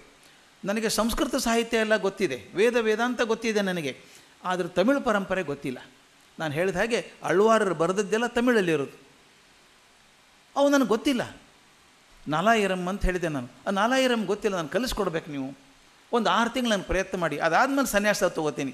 It's one of the beautiful things, I like it. ರಾಮಾನುಜರು ಚಾನ್ ಸಿಕ್ತಲ್ಲ ಅಂತ ಪೀಠದ ಮೇಲೆ ಕೂಡಲಿಲ್ಲ. ನೀವು ಪೀಠಕ್ಕೆ ಬನ್ನಿ ಅಂತ ಕರೆಯೋಕೆ ಬಂದರೂ ಕೂಡ ನಾನು ಅರ್ಹತೆ ಸಂಪಾದನೆ ಮಾಡಬೇಕು. ಅದಕ್ಕೋಸ್ಕರ ನನಗೆ ಒಂದು ಭಾಗ ಗೊತ್ತು, ಈ ತಮಿಳು ಭಾಗ ನನಗಷ್ಟು ತಿಳಿದಿಲ್ಲ, ನಾಲಾಯರಂ ತಿಳಿದಿಲ್ಲ, ಪ್ರಬಂಧಗಳು ತಿಳಿದಿಲ್ಲ, ದಯವಿಟ್ಟು ಕಲಿಸ್ಕೊಡಿ ಅಂತ ಕೇಳಿದ್ರಂತೆ. ನೋಡಿ, ಮನೆ ಕರ್ಕೊಂಬರ್ತಾರೆ ಮಹಾಪೂರ್ಣರು, ಅವ್ರನ್ನ ಹೆಂಡತಿಯನ್ನು ಕರ್ಕೊಂಬಂದು ತಮ್ಮ ಮನೆಯಲ್ಲಿ ಅರ್ಧ ಭಾಗ ಮಾಡಿ, ಅರ್ಧ ಭಾಗದಲ್ಲಿ ಅವ್ರು ಇರ್ತಾರೆ. 6 ತಿಂಗಳು ಸತತವಾಗಿ ಅವ್ರ ಮುಂದೆ ಕೂತ್ಕೊಂಡು ಆ ನಾಲಾಯರಮೆಲ್ಲ ಕಳ್ಕೊಂಡ್ರು. ಯಾಕಂದರೆ ತಾವು ಸಂಸ್ಕೃತದಲ್ಲಿ ಕಲ್ತದ್ದು ಈ ತಮಿಳಲ್ಲಿ ಕಲ್ತದ್ದು ಸಂವಾದಿ ಆಗಿದ್ದಾವೋ ಇಲ್ಲೋ ನೋಡಬೇಕಲ್ಲ, ಅದಕ್ಕೋಸ್ಕರ ಮಾಡಿದರು. ಅದಕ್ಕೊಂದು ಕಲಿತಾ ಇದ್ದರು. ಆಗೊಂದು ಘಟನೆ ಆಯಿತು, ಅದು ಹೇಳೋದು ಬೇಡ ಅಂತ ಬಿಟ್ಟಿದ್ದೀನಿ ನಾನೇ, ಯಾಕಂದರೆ ಯಾರ ಬಗ್ಗೆ ನೆಗೆಟಿವ್ ಇಂಪ್ರೆಷನ್ ಬರಬಾರ್ದು ಅಂತ ಅನ್ನೋದಕ್ಕೋಸ್ಕರ. ಅಲ್ಲೊಂದು ಘಟನೆ ಆಗಿ ಅವ್ರ ಹೆಂಡತಿ, ಮಹಾಪೂರ್ಣರ ಹೆಂಡತಿಗೆ ಅಪಮಾನ ಮಾಡ್ತಾರೆ. ಆ ಕ್ಷಣಕ್ಕೆ ಅವರು ಸಾಕು, ನನಗೆ ಸಂಸಾರ ಸಾಕು ಅಂತ ಬಿಡಬೇಕು ಅಂತ ತೀರ್ಮಾನ ಮಾಡ್ತಾರೆ. ಮಾಡಿ ಏನು ಮಾಡ್ತಾರೆ, ತನಗಿದ್ದಂಥ ಆಸ್ತಿ ಏನು ಬಂದಿತ್ತು, ಮನೆತನದ ಬಂದಂಥ ಆಸ್ತಿ ಎಲ್ಲವನ್ನೂ ಹೆಂಡತಿಗೆ ಕೊಟ್ಬಿಡ್ತಾರೆ. ಕೊಟ್ಬಿಟ್ಟು ಆಕೆ ಜೀವನಕ್ಕೆ ಭದ್ರತೆ ಮಾಡಿ ಆಗೋ ಹಾಗೆ ಎಲ್ಲ ಮಾಡಿ ತವ್ರ ಮನೆ ಕಳಿಸಿ ಇನ್ನು ಸನ್ಯಾಸಕ್ಕೆ ತಯಾರಾಗಿದ್ದೀನಿ ನಾನು ಅಂತ ಹೇಳಿಬಿಡ್ತಾರೆ. ಈ ಘಟನೆಯಿಂದ ಬೇಜಾರಾಗಿ ಮಹಾಪೂರ್ಣರು ವಾಪಸ್ ಹೋಗ್ಬಿಡ್ತಾರೆ. ಹೆಂಡತಿಗೆ ನೋವಾಯ್ತಲ್ಲ, ಅಪಮಾನ ಆಯ್ತಲ್ಲ ಅಂತ ಹೇಳಿ ಮಹಾಪೂರ್ಣರು ಅವ್ರ ಹೆಂಡತಿ ಊರಿಗೆ ಹೋಗ್ಬಿಡ್ತಾರೆ. ಇವ್ರು ಸನ್ಯಾಸ ಯಾರನ್ನು ತೊಗೋಬೇಕು? ಸನ್ಯಾಸ ಸಾಮಾನ್ಯ ಸನ್ಯಾಸ ಕೊಡಬೇಕಾದ್ರೆ ಯಾರೊಬ್ಬರು ಹಿರಿಯ ಸನ್ಯಾಸಿಗಳು ಸಣ್ಣವ್ರಿಗೆ ಕೊಡಬೇಕು. ಯಾರೂ ಇಲ್ಲ ಈಗ ಅಲ್ಲಿ ಯಮುನಾಚಾರ್ಯರಿಲ್ಲ, ಪೀಠ ಖಾಲಿ ಇದೆ. ಮಹಾಪೂರ್ಣರು ಗುರುಗಳಂದ್ರೆ ಸನ್ಯಾಸಿಗಳಲ್ಲ, ಅವರು ಏನು ಮಾಡಬೇಕು?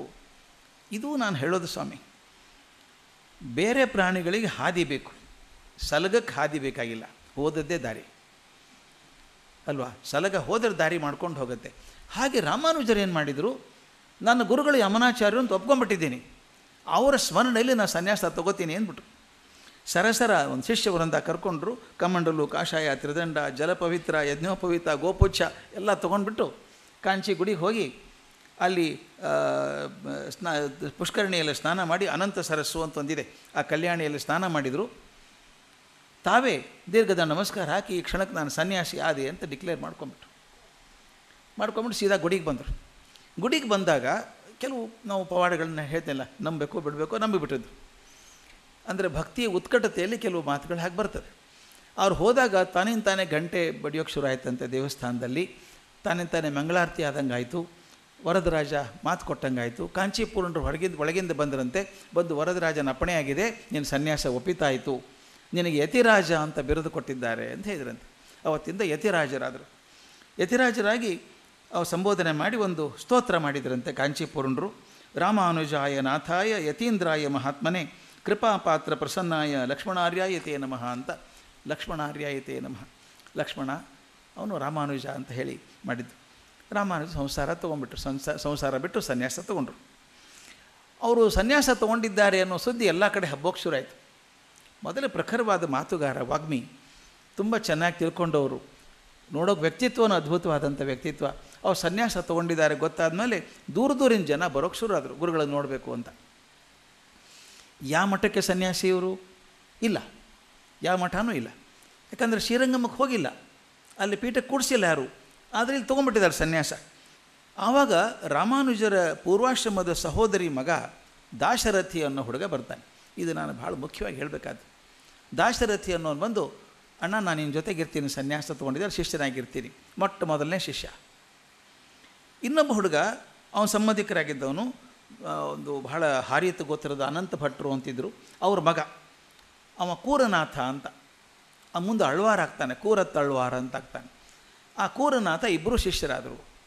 ಇದನ್ನು ಯಾಕೆ ಹೇಳಬೇಕು ಅಂದರೆ, it is a great honour to be the first disciples of a great master.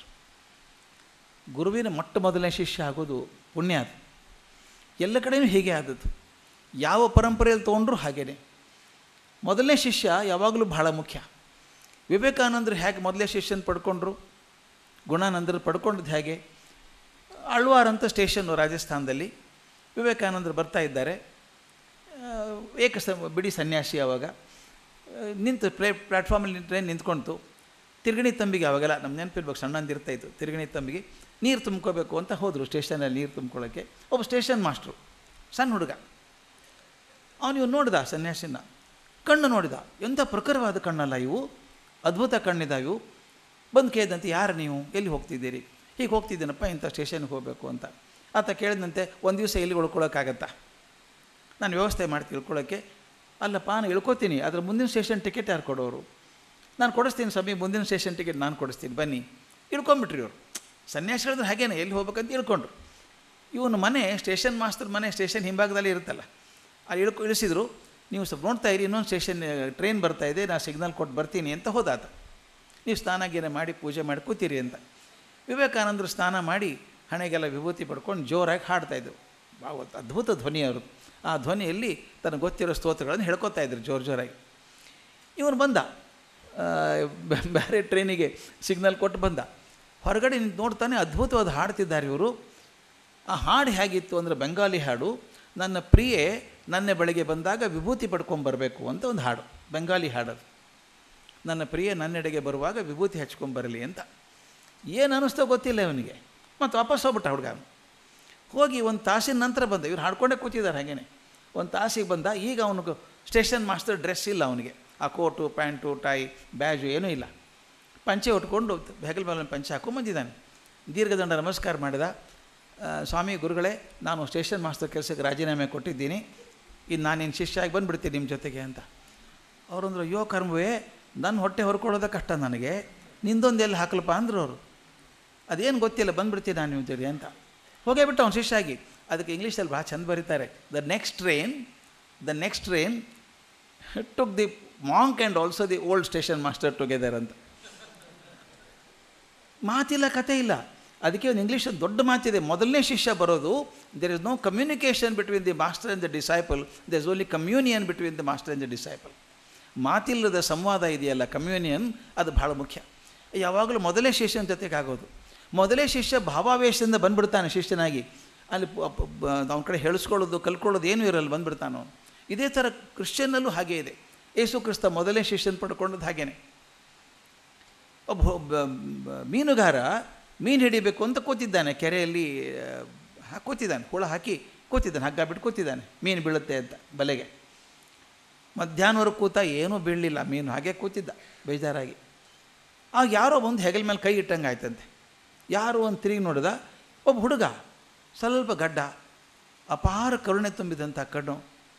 ಅವನು 25-28 ವರ್ಷದವನು ಇರಬೇಕು. ಅವನು ಕೇಳಿದಂತೆ, how long do you catch fish? Come with me, I'll teach you how to catch men. ಎಷ್ಟು ಅಂತ ಮೀನ ಹಿಡಿತೀಯೋ, ನನ್ನ ಜೊತೆಗೆ ಬಾ, ಮನುಷ್ಯರನ್ನ ಹೆಂಗೆ ಹಿಡಿಬೇಕು ಕಲಿಸ್ಕೊಡ್ತೀನಿ ಅಂದಂತೆ. ಇವನು ನೀ ಯಾರು ಅಂತ ಕೇಳಲಿಲ್ಲ, ಆ ಬಲೆ ಇತ್ತಲ್ಲ ನೀರಲ್ಲಿ ಎಸೆದ, ಹೊಂಟ್ಬಿಟ್ಟ ಅವನ ಹಿಂದೆ, ಹೋಗೇ ಬಿಟ್ಟ, ನಾ ಬರ್ತೀನಿ ಹಿಂದೆ ಅಂತ. ಊರು ದಾಟಿ ಹೊರಗೆ ಹೋಗೋತ್ತಿಗೆ ಯಾರು ಬಂದು ಹೇಳಿದರು, ಬಾರೋ ನಿಮ್ಮಪ್ಪ ತೀರ್ಕೊಂಡ್ರು, ಆ್ಯಂಡ್ರಿಯಾಸ್ ಅಂತ ಅವನ ಹೆಸರು, Andreas your father is dead, come back ಅಂದರು. ಅವನು ಯಾರು ಅಂತ ಗೊತ್ತಿಲ್ಲ, ಹೋಗ್ಬಿಟ್ಟಿದ್ದ, ಅವ್ನು ಹಿಂದೆ ಹೋಗಿದ್ದಾನೆ. ಇವನು ಕೇಳ್ತಾನೆ ಅವನ್ನ, ನಮ್ಮಪ್ಪ ಸತ್ತು ಹೋದರು ಅಂತ ಹೇಳ್ತಾರೆ, ಹೋಗಿ ಬರಲ್ಲ ಮನೆಗೆ ಅಂತ ಕೇಳಿದಂತೆ. ಪರ್ಮಿಷನ್ ಕೇಳೋದು ಅವನು. ಅವನು ಹೇಳೋದು ವಿಚಿತ್ರ ಮಾತು, why do worry about the dead, worry about the living, come with me. ಸತ್ತವ್ರ ಬಗ್ಗೆ ಯಾಕೆ ತಲೆ ಕೆಡಿಸ್, ಬದುಕಿದ್ರು ಚಿಂತೆ ಮಾಡೋಣ ಬಾ. ಹೋಗೇ ಬಿಟ್ಟ ಅವನು. This is how Andreas became the first disciple of Jesus Christ. ನಾನು ಎಲ್ಲ ಪರಂಪರೆಯಲ್ಲಿ ಹೇಳ್ತಾ ಇದ್ದೀನಿ, ಈ ಮೊದಲನೇ ಶಿಷ್ಯ ಅನ್ನೋದು ಭಾಳ ಮುಖ್ಯ. ಆ ಮೊದಲನೇ ಶಿಷ್ಯರು ಹೇಗೆ ಅಂಟ್ಕೊಂಡ್ಬಿಡ್ತಾರೆ, ಭಾಗ ಆಗಿಬಿಡ್ತಾರೆ, ಗುರುವಿನ ಭಾಗ ಆಗ್ತಾರೆ ಅಂದರೆ ತಾದಾತ್ಮ್ಯತೆಯಲ್ಲಿ, ಭಾವನಾತ್ಮಕತೆಯಲ್ಲಿ, ಅಧ್ಯಾತ್ಮದಲ್ಲಿ ಸೇರಾಗಿಬಿಡ್ತಾರೆ. ಹಾಗೆ ದಾಶರಥಿ ಕೂರನಾಥ್, ಯಾಕೆ ಹೇಳ್ತೀವಿ ಮುಂದೆ ಕಥೆಯಲ್ಲಿ ಭಾಳ ಪ್ರೊಮಿನೆಂಟ್ ರೋಲ್ ಬರ್ತಾವ್ರು ಇಬ್ಬರದು. ದಾಶರಥಿ ಕೂರನಾಥ್ ಇಬ್ಬರು ಮೊದಲಿನ ಶಿಷ್ಯರಾಗಿಬಿಡ್ತಾರೆ. ಈ ಮಧ್ಯೆ ಒಂದು ತಮಾಷೆ ಘಟನೆ ಆಗ್ತದೆ. ತಮಾಷೆ ಅಂದರೆ ಭಾಳ ನಾವು ನೋಡೋಕೆ ತಮಾಷೆ ಅನಿಸುತ್ತೆ, ಭಾಳ ದೊಡ್ಡ ಸತ್ವ ಇದೆ ಹಿಂದೆ. ಯಾದವ ಪ್ರಕಾಶರಿದ್ದರಲ್ಲ, ರಾಮಾನುಜರ ಗುರುಗಳು, ಇವ್ರನ್ನ ಕೊಲ್ಲಬೇಕು ಅಂತ ಹೊಂಚು ಹಾಕಿದವರು, ಅವ್ರ ಅಮ್ಮ ತುಂಬ ವಯಸ್ಸಾದವರು. ಅವ್ರು ಹೇಳಿದಂಥ, ಪ್ರಕಾಶ ನೀನು ಒದ್ದಾಡ್ತಾ ಇದೆಯಪ್ಪ, ನೀನು ಅದು ನಿಜವಾಗ್ಲೂ ರಾಮಾನುಜನ್ ನೋಡಪ್ಪ ಎಷ್ಟು ತಿಳ್ಕೊಂಡಿದ್ದಾನು ಅವನು, ಅವನ ಮನಸ್ಸಲ್ಲಿ ಕಸ ಇಲ್ಲ, ನೀನೆಷ್ಟು ಮಾಡಿದ್ರು ಅವನ ಬಗ್ಗೆ ದ್ವೇಷ ಇಲ್ಲ, ನೀ ಹೋಗು ಅವನ ಶಾಸ್ತ್ರ ಓದು, ತ್ರಿದಂಡಿ ಸನ್ಯಾಸ ನೋಡು ಹೇಗಿದೆ ಅಂತ. ಹೋಗಿ ರಾಮಾನುಜರ ಬಗ್ಗೆ ಓದೋಕ್ಕೆ ಶುರು ಮಾಡ್ತಾರೆ ಯಾದವ ಪ್ರಕಾಶರು. ಅಮ್ಮ ಹೇಳ್ತಾರೆ, ಸನ್ಯಾಸ ತೊಗೊಂಬಿಟ್ಟು ನೀನು ಅವ್ರ ಕಡೆನೇ ತಗೋ. ಒಂದು ಕಾಲಕ್ಕೆ ಗುರುವಾಗಿದ್ದಂಥ ಯಾದವ ಪ್ರಕಾಶರು ರಾಮಾನುಜರ ಕಡೆ ಬಂದು ಸನ್ಯಾಸ ತಗೋತಾರೆ, ಶಿಷ್ಯರಾಗ್ತಾರೆ. ಶಿಷ್ಯರಾಗಿ ಅವರು ಹೆಸರು ಕೊಡ್ತಾರೆ ಗೋವಿಂದದಾಸ ಜಿಯರ್ ಅಂತ. ಗೋವಿಂದದಾಸ ಜಿಯರ್ ಅಂತ ಬರೋಕ್ಕೆ ಶುರುವಾದದ್ದು ಆವಾಗಿಂದ. ಸನ್ಯಾಸ ರಾಮಾನುಜರು ಕೊಟ್ಟಂಥ ಸನ್ಯಾಸ ಅಂದರೆ ಮೊಟ್ಟ ಮೊದಲು ಸನ್ಯಾಸ ಅವರು ಕೊಟ್ಟದ್ದು ತನ್ನ ಗುರುಗಳಿಗೆ. ಸಾಮಾನ್ಯ ಸನ್ಯಾಸಿಗಳ ಶಿಷ್ಯತ್ವ ಕೊಡಬೇಕಾದ್ರೆ ಇದು ತನ್ನ ಗುರುಗಳಾಗಿದ್ದವ್ರಿಗೆ ಶಿಷ್ಯತ್ವ ಕೊಟ್ಟರು, ಸನ್ಯಾಸ ಕೊಟ್ಟರು. ಗೋವಿಂದದಾಸ ಜಿಯರ್ ಅಂತ ಅವ್ರು ಗೊತ್ತು, ಯಾವುದೋ ಪ್ರಕಾಶರ ಬುದ್ಧಿ ಚೆನ್ನಾಗಿದೆ, ವೇದಾಂತ ಚೆನ್ನಾಗಿ ತಿಳ್ಕೊಂಡಿದ್ದಾರೆ, ಆದರೆ ಮನಸ್ಸು ಸ್ವಲ್ಪ ಕಲುಷಿತ ಆಗಿತ್ತು. ಅದನ್ನು ಬಿಟ್ಟರು, ದೇಶ ಎಲ್ಲ ಬಿಟ್ಟು ಕೂಡಿಸಿದ್ರು, ಬರೀರಿ ಅಂತ ಹೇಳಿದರು. ಯಾದವ ಪ್ರಕಾಶರು ಬರೆದಂಥ ಒಂದು ಗ್ರಂಥ ಯತಿಧರ್ಮ ಸಮುಚ್ಚಯ ಅಂತ. ಯತಿಧರ್ಮ ಸಮುಚ್ಚಯ ಇವತ್ತಿಗೂ ವಶಿಷ್ಠಾದ್ವೈತದಲ್ಲಿ ಬಹು ದೊಡ್ಡ ಗ್ರಂಥ ಅದು. ಸನ್ಯಾಸಿಗಳು ಹೇಗಿರಬೇಕು, ಹೇಗೆ ಬದುಕಬೇಕು ಅನ್ನೋದನ್ನು ಬರೆದಿದ್ದಾರೆ ಯಾದವ ಪ್ರಕಾಶ್. ಆ ಪುಸ್ತಕ ಇವತ್ತಿಗಾದರೂ ಭಾಳ ಜಾಗೃತವಾದಂಥ ಪುಸ್ತಕ. ಸ್ವಲ್ಪ ಪುಸ್ತಕ ಬರೆದ ಕೆಲವು ದಿವಸಕ್ಕೆ ನಮ್ಮ ಗೋವಿಂದದಾಸ ಜಿಯರ್ ದೇಹ ಬಿಟ್ಟರು. ನಂತರ ಶ್ರೀರಂಗದಲ್ಲೆಲ್ಲ ಇದ್ದರಲ್ಲ ವೈಷ್ಣವರು, ನೀವು ಈಗ ನಾಲಾಯರಮ್ಮ ಕೂಡ ತಿಳ್ಕೊಂಡಿದ್ದೀರಿ, ದಯವಿಟ್ಟು ಬನ್ನಿ, ಪೀಠಕ್ಕೆ ಬನ್ನಿ ಅಂತ ಕರ್ಕೊಂಡು ಹೋದರು. ಶ್ರೀರಂಗ ಒಪ್ಕೊಂಡು ಹೋದರು. ಈಗ ಸನ್ಯಾಸಿನಾಗಿದ್ದಾರಲ್ಲ ಹೇಗಿದ್ದರು. ಒಂದು ಘಟನೆ ಬರೀತಾರೆ, ಇವ್ರು ಹೋಗ್ತಿರ್ಬೇಕಾದ್ರೆ ಶ್ರೀರಂಗಮ್ಮಕ್ಕೆ ಗುಡಿ ಹತ್ತಿರ ಜನಕ್ಕೆ ಎರಡು ಕಡೆ ನಿಂತ್ಕೊಂಡು ಜನ ನೋಡ್ತಾ ಇದ್ದರಂತೆ, ಹೊಸ ಸನ್ಯಾಸಿ ಬಂದದ್ದು ನಮ್ಮ ಮಠಕ್ಕೆ ಅಂತ ಸ್ವಾಗತ ಮಾಡ್ತಿದ್ದಾರೆ. ಎದುರಿಗೆ ರಂಗನಾಥ ಬಂದ ಅಂತ. ರಂಗನಾಥ ಎದುರಿಗೆ ಬಂದು ಸ್ವಾಗತ ಮಾಡಿದ ಇವ್ರನ್ನ ಅಂತ ಬಂದು, ಅಪ್ಪ ನೀನು ಯಾಕಪ್ಪ ಬಂದೆ ರಂಗನಾಥ, ನಾನು ನಿನ್ನ ದರ್ಶನ ನಾನೇ ಬರ್ತಾ ಇದ್ನಲ್ಲ ಅಂದ್ರಂತೆ. ಅದಕ್ಕೆ ಅವನು ಹೇಳಿದ್ದಂತೆ, ರಂಗನಾಥ ನಾನು ಯಾವಾಗಲೂ ಭಕ್ತರಿಗೆ ಅಭಿಮುಖವಾಗೇ ಇರ್ತೀನಿ, ನಾನು ಭಕ್ತರಿಗೆ ಅಭಿಮುಖವಾಗಿ. ಇದು ನೋಡಿದರೆ ಒಂದು ರೀತಿ ಪವಾಡ ಅಂದರೆ ಪವಾಡ, ಇನ್ನೊಂದೊಂದು ಬೇರೆ ಅರ್ಥ. ರಂಗನಾಥನ ಇದು ಅಂತಾರದಕ್ಕೆ ಉತ್ಸವ ಮೂರ್ತಿ ಬರ್ತಾಯಿತ್ತು ಎದುರುಗಡೆ ಅಂತ ತಿಳ್ಕೋಬೇಕು. ರಂಗನಾಥನ ಉತ್ಸವ ಪ್ರದಕ್ಷಿಣೆ ಹಾಕ್ತಾ ಇರ್ತಾರಲ್ಲ, ಉತ್ಸವ ಮೂರ್ತಿ ಎದುರಿಗೆ ಬಂದಾಗ ಇವರಂತೂ ರಂಗನಾಥನ ಎದುರಿಗೆ ಬಂದ ಅಂತ ಅನ್ನಿಸ್ತು. ಆಗ ಹೇಳಿದಂಗೆ ಆಯಿತು, ರಂಗನಾಥ ಭಕ್ತರಿಗೆ ಯಾವಾಗಲೂ ಅಭಿಮುಖವಾಗಿಯೇ ಇರ್ತೀನಿ, ಅವ್ರನ್ನ ಸ್ವಾಗತ ನಾ ಮಾಡ್ತೀನಿ ಅಂತ ಹೇಳಿದಾಗಾಯಿತು. ಆಗ ರಂಗನಾಥ ಇವ್ರಿಗೊಂದು ಪದವಿ ಕೊಡ್ತಾನೆ ಅಂತ ಮಾತು ಬರ್ತಾರೆ. ಆ ಪದವಿ ಎಷ್ಟು ಚೆನ್ನಾಗಿದೆ ನೋಡಿ, ನಿತ್ಯ ವಿಭೂತಿ ಅಂತ. ರಾಮಾನುಜರು ನಿತ್ಯ ವಿಭೂತಿಗಳು ಅಂತ. 2 ಥರದ ವಿಭೂತಿಗಳಿದ್ದಾವೆ. ತಪ್ಪು ಹೇಳಿದೆ ನಾನು. ಉಭಯ ವಿಭೂತಿ ಅಂತ ಕೊಡ್ತಾರೆ ಬಿರೋದವರಿಗೆ, ಉಭಯ ವಿಭೂತಿ ಅಂತ. ಉಭಯ ಅಂದರೆ ಯಾವುದು? ನಿತ್ಯ ವಿಭೂತಿ ಅನ್ನೋದು ಪರಮಪದ, ಅಲ್ಲಿ ಹೊಗ ಸಿಗುವಂಥದ್ದು ಪರಮಪದ. ನಿತ್ಯ ವಿಭೂತಿ ಅಂದರೆ ವಿಭೂತಿ ಯಾವಾಗಲೂ ಪರಮಾತ್ಮರ್ಥರೇ ಇರುವಂಥದ್ದು ಯಾವಾಗಲೂ. 2ನೇದು ಲೀಲಾ ವಿಭೂತಿ ಅಂತ. ಈ ಪ್ರಪಂಚ ಭಗವಂತನ ಲೀಲೆ ಆದ್ದರಿಂದ ಇಲ್ಲಿ ಸಾಧನೆ ಮಾಡಿದವರು ಲೀಲಾ ವಿಭೂತಿಗಳು, ಅಲ್ಲಿ ಸಾಧನೆ ಮಾಡೋರು ಪರಮ ವಿಭೂತಿಗಳು. ಅವೆರಡೂ ನಿಮಗೆ ಸಾಧಿಸಿದ್ದಾವೆ ಅಂತ ಹೇಳಿ ಅವರಿಗೆ ಉಭಯ ವಿಭೂತಿ ಅಂತ ಒಂದು ಪ್ರಶಸ್ತಿ ಕೊಟ್ಟರಂತೆ. ನಂತರ ಶ್ರೀರಂಗನ ದರ್ಶನ ಮಾಡಿ ಒಂದು ಸಲ ಈ ಮಠದ ಕೆಲಸ ಬಂದುಬಿಟ್ರೆ ಕಷ್ಟ, ಜವಾಬ್ದಾರಿ. ಸನ್ಯಾಸಿ ಆಗಿರೋದು ಒಳ್ಳೆಯದು, ಬಿಡಿ ಸನ್ಯಾಸಿಯಾಗಿ ಒಂದು ಮಠದ ಜವಾಬ್ದಾರಿ ಬಂದ ಮೇಲೆ ಎಲ್ಲರೂ ಸೇರಿಸ್ಕೋಬೇಕಲ್ಲ. ಪಟ್ಟಿ ಮಾಡಿದ್ದಾರೆ ನೋಡಿ, ಅರ್ಚಕರು, ಪರಿಚಾರಕರು, ಸ್ಥಾನಿಕರು, ಸ್ವಯಂ ಪಾಕಿಗಳು, ಶ್ರೀಪಾತಾಂಗಿಗಳು, ವೇದಪಾರಾಯಣರು, ಗಣಕಿಗಳು, ಗಾಯಕರು, ವೈಶ್ಯರು, ರಜಕರು ಎಲ್ಲರೂ ಇದ್ದರು ಅದರೊಳಗೆ. ಅವರೆಲ್ಲರೂ ಸೇರಿಸ್ಕೋಬೇಕು. ಈಗ ಅಧ್ಯಾತ್ಮ ಜೊತೆಗೆ ಅಡ್ಮಿನಿಸ್ಟ್ರೇಷನ್ ಬೇರೆ ಶುರು ಆಗ್ತದೆ. ನನಗೊಬ್ಬರು ತುಂಬ ಹಿರಿಯರು ಹೇಳಿದ್ದುಂಟು, ನನಗೆ ಅದ್ರ ಬಗ್ಗೆ ಜ್ಞಾನ ಇಲ್ಲದೇ ಇರೋದ್ರಿಂದ ಜಾಸ್ತಿ ಕಾಮೆಂಟ್ ಮಾಡಲಾರೆ. ಅವ್ರು ಭಾಳ ಚಂದ ಹೇಳೋರು, ಈ ಮಠಗಳಲ್ಲಿ ಇರುವಷ್ಟು ಪಾಲಿಟಿಕ್ಸ್ ವಿಧಾನಸೌಧ 3ನೇ ಅಂತಸ್ತಲ್ಲೂ ಇರೋಲ್ಲ ಅಂತ. ಅವರು ಅನುಭವ ಆಗಿರಬೇಕಂತ ನನಗೆ ಗೊತ್ತಿಲ್ಲ, ಆದರೆ ಅವ್ರು ಹೇಳೋದು ಹಾಗೇ, ವಿಧಾನಸೌಧ 3ನೇ ಅಂತಸ್ತಲ್ಲಿ ಕೂಡ ಈ ಥರದ ಪಾಲಿಟಿಕ್ಸ್ ಇರೋಲ್ಲ ಮಠದಲ್ಲಿ ಇರುವಷ್ಟು ಅಂತ. ಅದು ಇವರಿಗೆ ಅನುಭವಕ್ಕೆ ಬರುತ್ತೆ. ಒಂದು ಸಲ ನಿಂತ್ಕೊಂಡು ಎಲ್ಲರನ್ನೂ ಸರಿ ಮಾಡಬೇಕು ಅಂದಾಗ ಒಂದು ನಾನು ಗ್ರಂಥ ನೋಡಿದ್ದೆ ಶ್ರೀರಂಗಮಲ್ಲಿ, ಕೊಯ್ಲ್ ಒಳಗು ಅಂತ ಒಂದಿದೆ. ಅಂದರೆ ದೇವಸ್ಥಾನದ ಒಳಗೇನೇನಾಯಿತು ಅಂತ. ಹೊರಗಡೆ ಆಗೋದು ಭಾಷಣ, ರಾಮಾನುಜರ ಉಪನ್ಯಾಸಗಳೆಲ್ಲ ಹೊರಗೆ ಗೊತ್ತಾಗ್ತದೆ. ಈ ಒಳಗಿನ ವ್ಯವಸ್ಥೆ ಏನೇನಾಗಿತ್ತು ಅನ್ನೋದನ್ನು ದಾಖಲೆ ಮಾಡಿಟ್ಟಿದ್ದಾರೆ ರೀ. ನನಗೆ ಆ ದಾಖಲೆಗಳು ಭಾಳ ಇಷ್ಟಪ್ಪ. ಡಾಕ್ಯುಮೆಂಟೇಷನ್ ಬಹುಶಃ ನನಗನ್ಸೋ ಮಟ್ಟಿಗೆ ಶ್ರೀ ವೈಷ್ಣವ ಪಂಥದಲ್ಲಿ ಭಾಳ ಚೆನ್ನಾಗಿ ಮಾಡಿದ್ದಾರೆ. ಕೊಯ್ಲ್ ಒಳಗು ಅಂತ, ಕೊಯ್ಲ್ ಅಂದರೆ ದೇವಸ್ಥಾನದ ಒಳಗಿನ ವ್ಯವಹಾರಗಳೆಲ್ಲ ಹೇಗೆ ಆಗ್ತಿತ್ತು ಅಂತ ಡಾಕ್ಯುಮೆಂಟ್ ಮಾಡಿಟ್ಟಿದ್ದಾರೆ, ಯಾರ್ಯಾರು ಏನೇನು ಮಾಡ್ತಾರೆ ಅಂತ. ಅದ್ರ ಪ್ರಕಾರ ಯಾವತ್ತಿನ ದಿವಸ ಇವರು ಅಧಿಕಾರ ತಗೊಂಡ್ರು ನಮ್ಮ ರಾಮಾನುಜಾಚಾರ್ಯರು ಶ್ರೀರಂಗಮಲ್ಲಿ ಅಂತ ಬರೆದಿಟ್ಟಿದ್ದಾರೆ.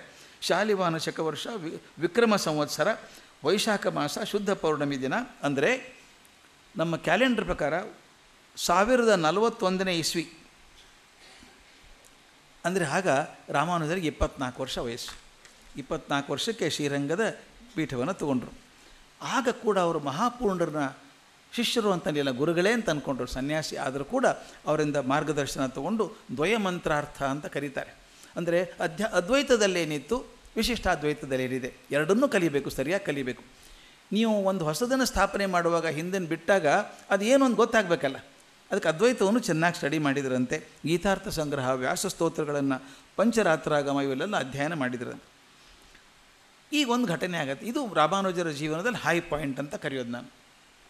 ಒಂದು ದಿವಸ ಮಹಾಪೂರ್ಣರು ಹೇಳಿದರು, ಗೋಷ್ಠೀಪುರ ಅಂತ ಒಂದು ಊರಿದೆ, ಇಲ್ಲಿಂದ 50 ಕಿಲೋಮೀಟ್ರ್ ಮೇಲೆ ಗೋಷ್ಠೀಪುರ ಅಂತ ಒಂದು ಊರಿದೆ. ಅಲ್ಲೊಬ್ಬರು ಗೋಷ್ಠೀಪೂರ್ಣರು ಅಂತ, ನಿಮಗಿದು ಅಭ್ಯಾಸ ಆಗಿರಬೇಕು, ಈಗಾಗಲೇ ಹೇಳಿದ್ದು. ಕಾಂಚೀಪೂರ್ಣರು, ಮಹಾಪೂರ್ಣರು, ಗೋಷ್ಠೀಪೂರ್ಣರು. ಪೂರ್ಣರು ಅಂದರೆ ಜ್ಞಾನಿಗಳು ಅಂತ ಅರ್ಥ. ಈ ಗೋಷ್ಠೀಪುರದಲ್ಲೊಬ್ಬರು ಭಾರಿ ದೊಡ್ಡ ವಿದ್ವಾಂಸರಿದ್ದಾರೆ, ಅವರಿಗೆ ಗೋಷ್ಠೀಪೂರ್ಣರು ಅಂತ ಕರೀತಾರೆ. ಯಮುನಾಚಾರ್ಯರ ಕಡೆಯಿಂದ ಕೂತು ಸಾಕಷ್ಟು ತತ್ವ ಮತ್ತು ರಹಸ್ಯಗಳನ್ನು ತಿಳ್ಕೊಂಡಿದ್ದಾರೆ. ಮಹಾಜ್ಞಾನಿಗಳು. ಅವರನ್ನು ಭೇಟಿ ಮಾಡಿ ತಿಳ್ಕೊಳ್ಳೋದು ವಾಸಿ ನೀವು ಅಂತ ಮಹಾಪೂರ್ಣರು ಹೇಳ್ತಾರೆ. ನನಗೆ ಸಿಕ್ಕಿಲ್ಲ ಅದು, ಆದರೆ ಬಹಳ ತಿಳುವಳಿಕೆ ಇದ್ದವರಿದ್ದಾರೆ. ಗೋಷ್ಠೀಪೂರ್ಣರು ಮಾತ್ರ ಗೊತ್ತಿರೋದು, ಯಮುನಾಚಾರ್ಯ ಕಡೆಯಿಂದ ಪಡ್ಕೊಂಡಿದ್ದಾರೆ, ನೀವು ಪಡ್ಕೋಬೇಕು ಅಂತ. ಇವರಿಗೆ ಆಸೆ ಕಲಿಬೇಕು ಅಂತ ಹೋಗ್ತಾರೆ. ಅದೊಂದು ವಿಶೇಷವಾದ ಮಂತ್ರ ಇದೆ ಅವ್ರ ಕಡೆಗೆ. ಆ ಮಂತ್ರಾರ್ಥವನ್ನು ಯಾರಿಗೂ ಹೇಳಿಲ್ಲ ಇದುವರೆಗೂ. ಅವರು ಹೇಳೋದು ಇಲ್ಲ, ತಮ್ಮ ಮಕ್ಕಳಿಗೂ ಹೇಳಿಲ್ಲ. ಅವರು ಅರ್ಹನಾದಂಥ ಶಿಷ್ಯ ಸಿಕ್ಕರೆ ಮಾತ್ರ ಹೇಳ್ತೀನಿ ಎಂದಿದ್ದಾರೆ, ನೀವು ಪ್ರಯತ್ನ ಮಾಡಿ ಅಂತ. ರಾಮಾನುಜರು ಹೋಗ್ತಾರೆ.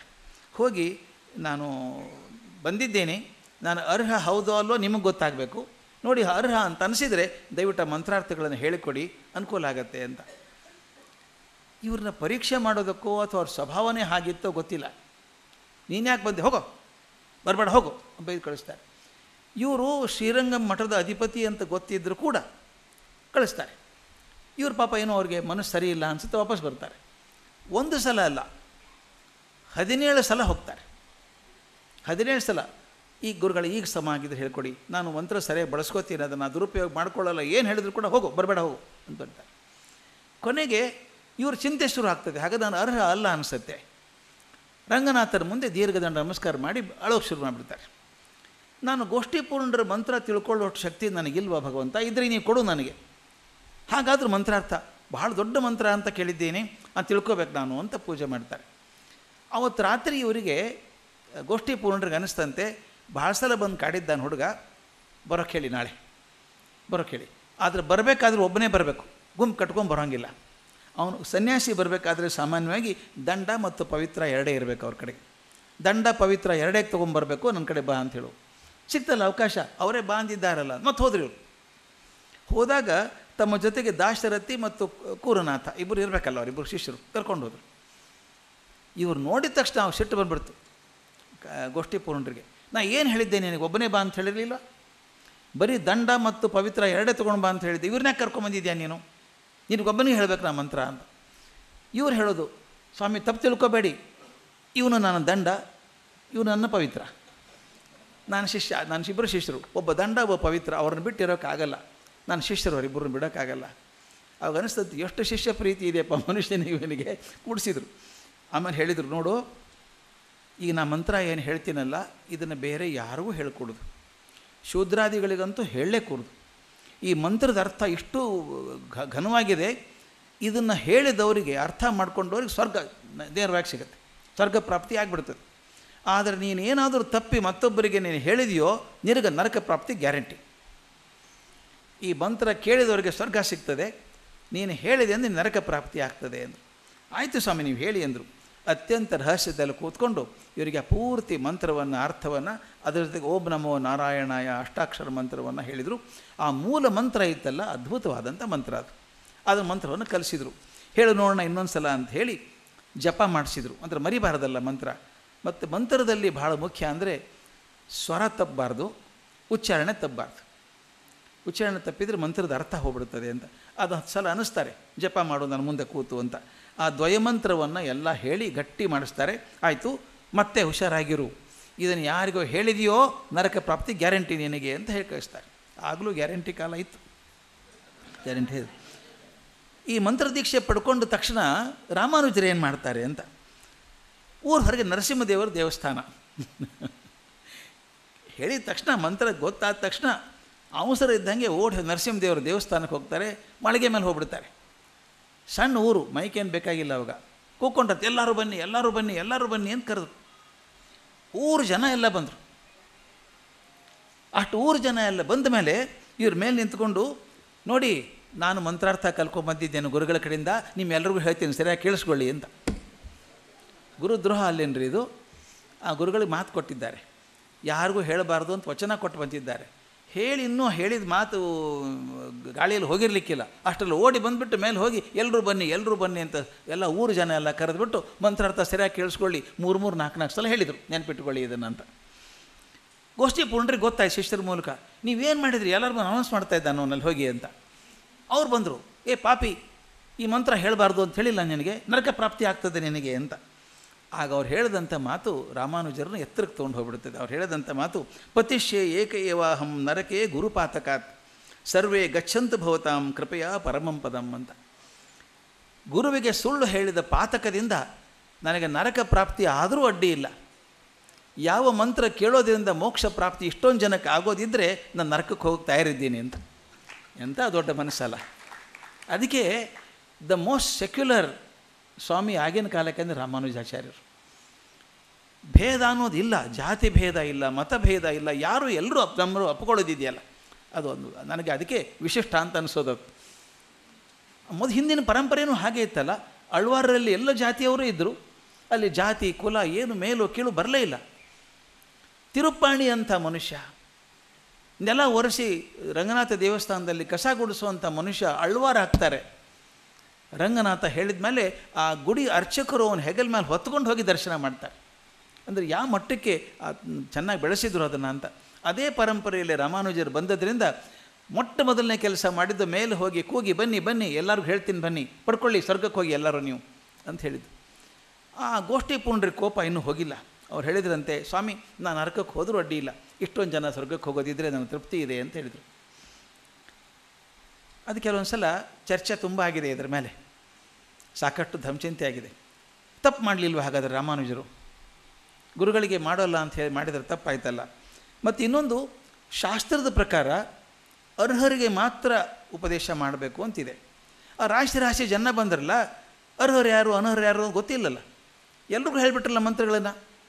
ಈಗ ಪರೀಕ್ಷೆ ಕೊಡಬೇಕಾದ್ರೆ ಒಂದು ಕ್ವಾಲಿಫಿಕೇಷನ್ ಅಂತ ಇರುತ್ತಪ್ಪ. ಇಡೀ ವರ್ಷ ಓದಿದರೆ ಪರೀಕ್ಷೆ ಒಂದು ಕಂಡೀಷನ್ ಇರುತ್ತೆ, ಅರ್ಹರಿಗೆ ಮಾತ್ರ ಪರೀಕ್ಷೆ ಕೊಡಬೇಕು ಅಂತ. ಇದು ಹಾಗಿಲ್ಲಲ್ಲ, ಎಲ್ಲರೂ ಕೊಟ್ಬಿಟ್ರಲ್ಲ ನೀವು, ತಪ್ಪಲ್ವಾ ಅಂತ. ಅದಕ್ಕೆ ಕೆಲವರು ಹೇಳ್ತಾರೆ, ಆರ್ಗ್ಯುಮೆಂಟ್ ಇರ್ತಾವಲ್ಲ ಜ್ಞಾನಿಗಳದು. ಅದಕ್ಕೆ ನನಗೆ ಈ ತರ್ಕಶಾಸ್ತ್ರ ಭಾಳ ಕಷ್ಟ.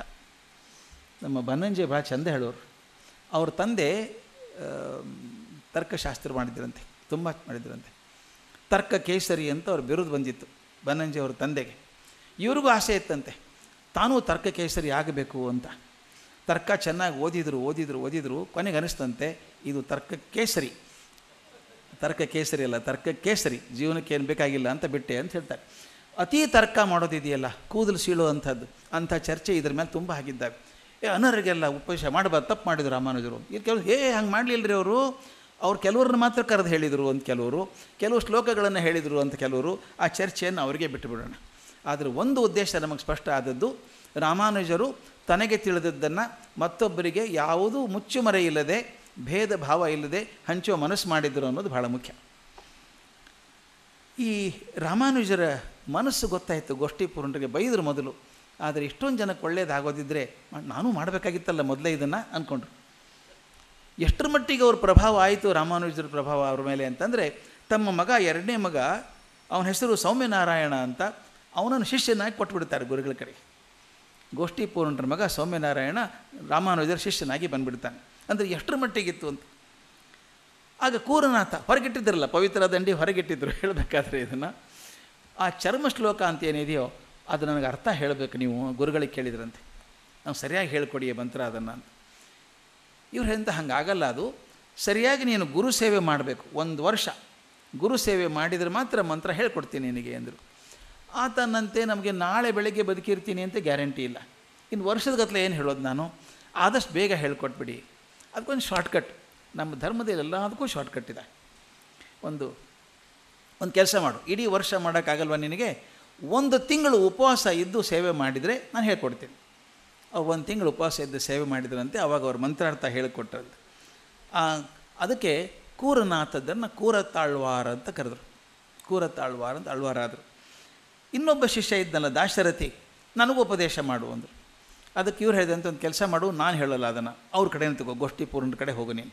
ಅವ್ರು 1 ವರ್ಷ ಅಂದರೆ ವರ್ಷ ಇರು, ಅವ್ರ ಕಡೆ ತಪಸ್ಸು ಮಾಡು, ಸೇವೆ ಮಾಡ್ಕೊಂಬ ಅಂತ.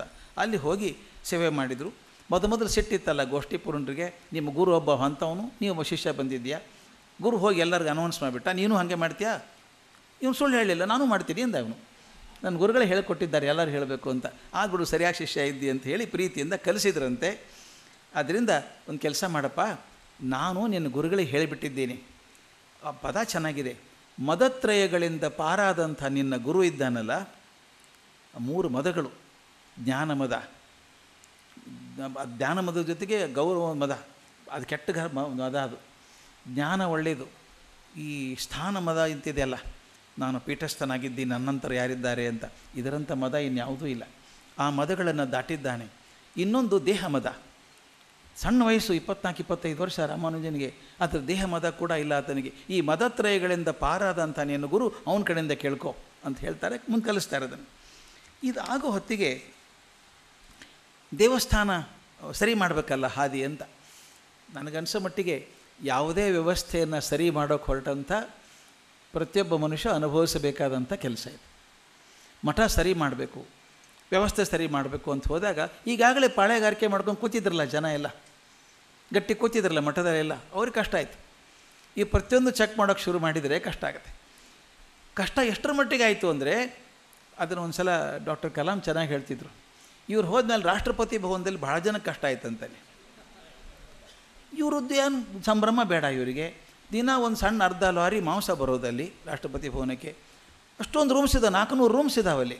ಅವಕ್ಕೆಲ್ಲ ಅಲಂಕಾರ ಮಾಡಬೇಕು. ಹೂ ಬೇಕಂತ ಒಂದು 2-3 ಲಾರಿ ಹೂ ಬರೋದು ದಿನ, ಡೆಕೋರೇಟ್ ಮಾಡಬೇಕಲ್ಲ ಎಲ್ಲ ಕಡೆ ಅಂತ. ಇವ್ರು ಅಂದ್ರೆ ಯಾಕೆ ಮಾಡ್ತೀರಿ ಅಂದರು. ಯಾರಿಲ್ಲಲ್ಲ, ಖಾಲಿ ರೂಮಲ್ಲಿ ಏನು ಡೆಕೋರೇಟ್ ಮಾಡ್ತೀರಿ ನೀವು? ಅದು ನಿಜವಾಗಿ ಬರ್ತಿತ್ತೋ ಅರ್ಧಕ್ಕರ್ಧ ಹೋಗ್ತಿತ್ತೋ ಗೊತ್ತಿಲ್ಲ. ಇವ್ರೇನು ಮಾಡಿದರು, ಮೇನ್ ಹಾಲ್ ಏನಿದೆಯೋ ಅತಿಥಿಗಳು ಯಾರು ಬರ್ತಾರೆ ಮೊದಲೇ ಗೊತ್ತಿರುತ್ತಲ್ಲ ನಿಮಗೆ. ರಾಷ್ಟ್ರಪತಿ ಭವನಕ್ಕೆ ಏನು ಹಾಗಾಗಿ ಹೋಟೆಲ್ ಅದು ಬರೋದಕ್ಕೆ ಮೊದಲೇ ಬುಕ್ ಆಗಿರುತ್ತದೆ. 6 ರೂಮ್ ಮಾತ್ರ ಚೆಂದ ಮಾಡಿ, ಉಳಿದಿದ್ದೇನು ಹಾಗೆ ಮಾಡೋ ಕಾರಣ ಇಲ್ಲ. ವೇಸ್ಟ್ ಮಾಡಬೇಡಿ ಹೂವೆಲ್ಲ. ಮಾಂಸ ತರಬೇಡಿ, ನಾವಂತೂ ತಿನ್ನಲ್ಲ. ಯಾರು ತಿಂತಾರೋ ಮಿನಿಮಮ್ ಅಷ್ಟು ಮಾಡಬೇಕು. ಅವರಂದರು ಈ ಮನುಷ್ಯ ತಾನೂ ತಿನ್ನಲ್ಲ, ನಮಗೂ ಕೊಡಲ್ಲ, ಟ್ರಾನ್ಸ್ಫರ್ ಮಾಡ್ಕೊಂಡು ಹೋಗೋದು ವಾಸಿ. ಇಲ್ಲಿ ಹಾಗೆ ಆಯಿತು. ಇವ್ರು ಎಲ್ಲಿ ಬಿಗಿ ಮಾಡೋಕ್ಕೆ ಶುರು ಮಾಡಿದರು ರಾಮಾನುಜರು, ಅವ್ರು ಸಿಟ್ಟು ಬಂದುಬಿಡ್ತು. ಜಿಡ್ಡು ಗಟ್ಟಿದ ವ್ಯವಸ್ಥೆ ಅದು. ಅವರು ಮೊದಲು ಏನು ಮಾಡಿದರು ಅಂದರೆ, ದೇವಾಲಯದಲ್ಲಿ ಪರ್ಮಿಷನ್ ಇರಲಿಲ್ಲ ಎಲ್ಲರೂ ಬರಲಿಕ್ಕೆ. ಈಗ ಹೇಳಿದರು ಯಾವ ಜಾತಿಯವರಾದರೂ ಯಾರೇ ಆದರೂ ದೇವಸ್ಥಾನಕ್ಕೆ ನೇರವಾಗಿ ಬರ್ಬೋದು. ಈ ಪಟ್ಟಭದ್ರ ಕೂತಿದ್ರಲ್ಲ ಕೆಲವರು, ಇಷ್ಟು ವರ್ಷ ಹಿಂಗೆ ನಂಬ್ಕೊಂಡು ಕೂತವರು, ಹಾಳು ಮಾಡಿದ ದೇವಸ್ಥಾನ ಇವನು. ಡಾಕ್ಯುಮೆಂಟ್ ಅಂತ ಹೇಳಿದ್ನಲ್ಲ, ಇನ್ನರ್ ಡಾಕ್ಯುಮೆಂಟ್, ದೇವಸ್ಥಾನ ಡಾಕ್ಯುಮೆಂಟಲ್ಲಿ ಸ್ಪಷ್ಟ ಬರೀತಾರೆ ಎಷ್ಟು ದ್ವೇಷ ಬಂತು ಇವ್ರಿಗೆ ಗುರುಗಳ ಮೇಲೆ. ಇವನು ಯಾಕೆ ಕರ್ಕೊಂಬಂದಿವ್ರಿ ನಾವು ಹೋಗಿ ಚೆನ್ನಾಗಿತ್ತು ಮೊದಲು, ನಮ್ಮ ನಡೀತಿತ್ತಲ್ಲ.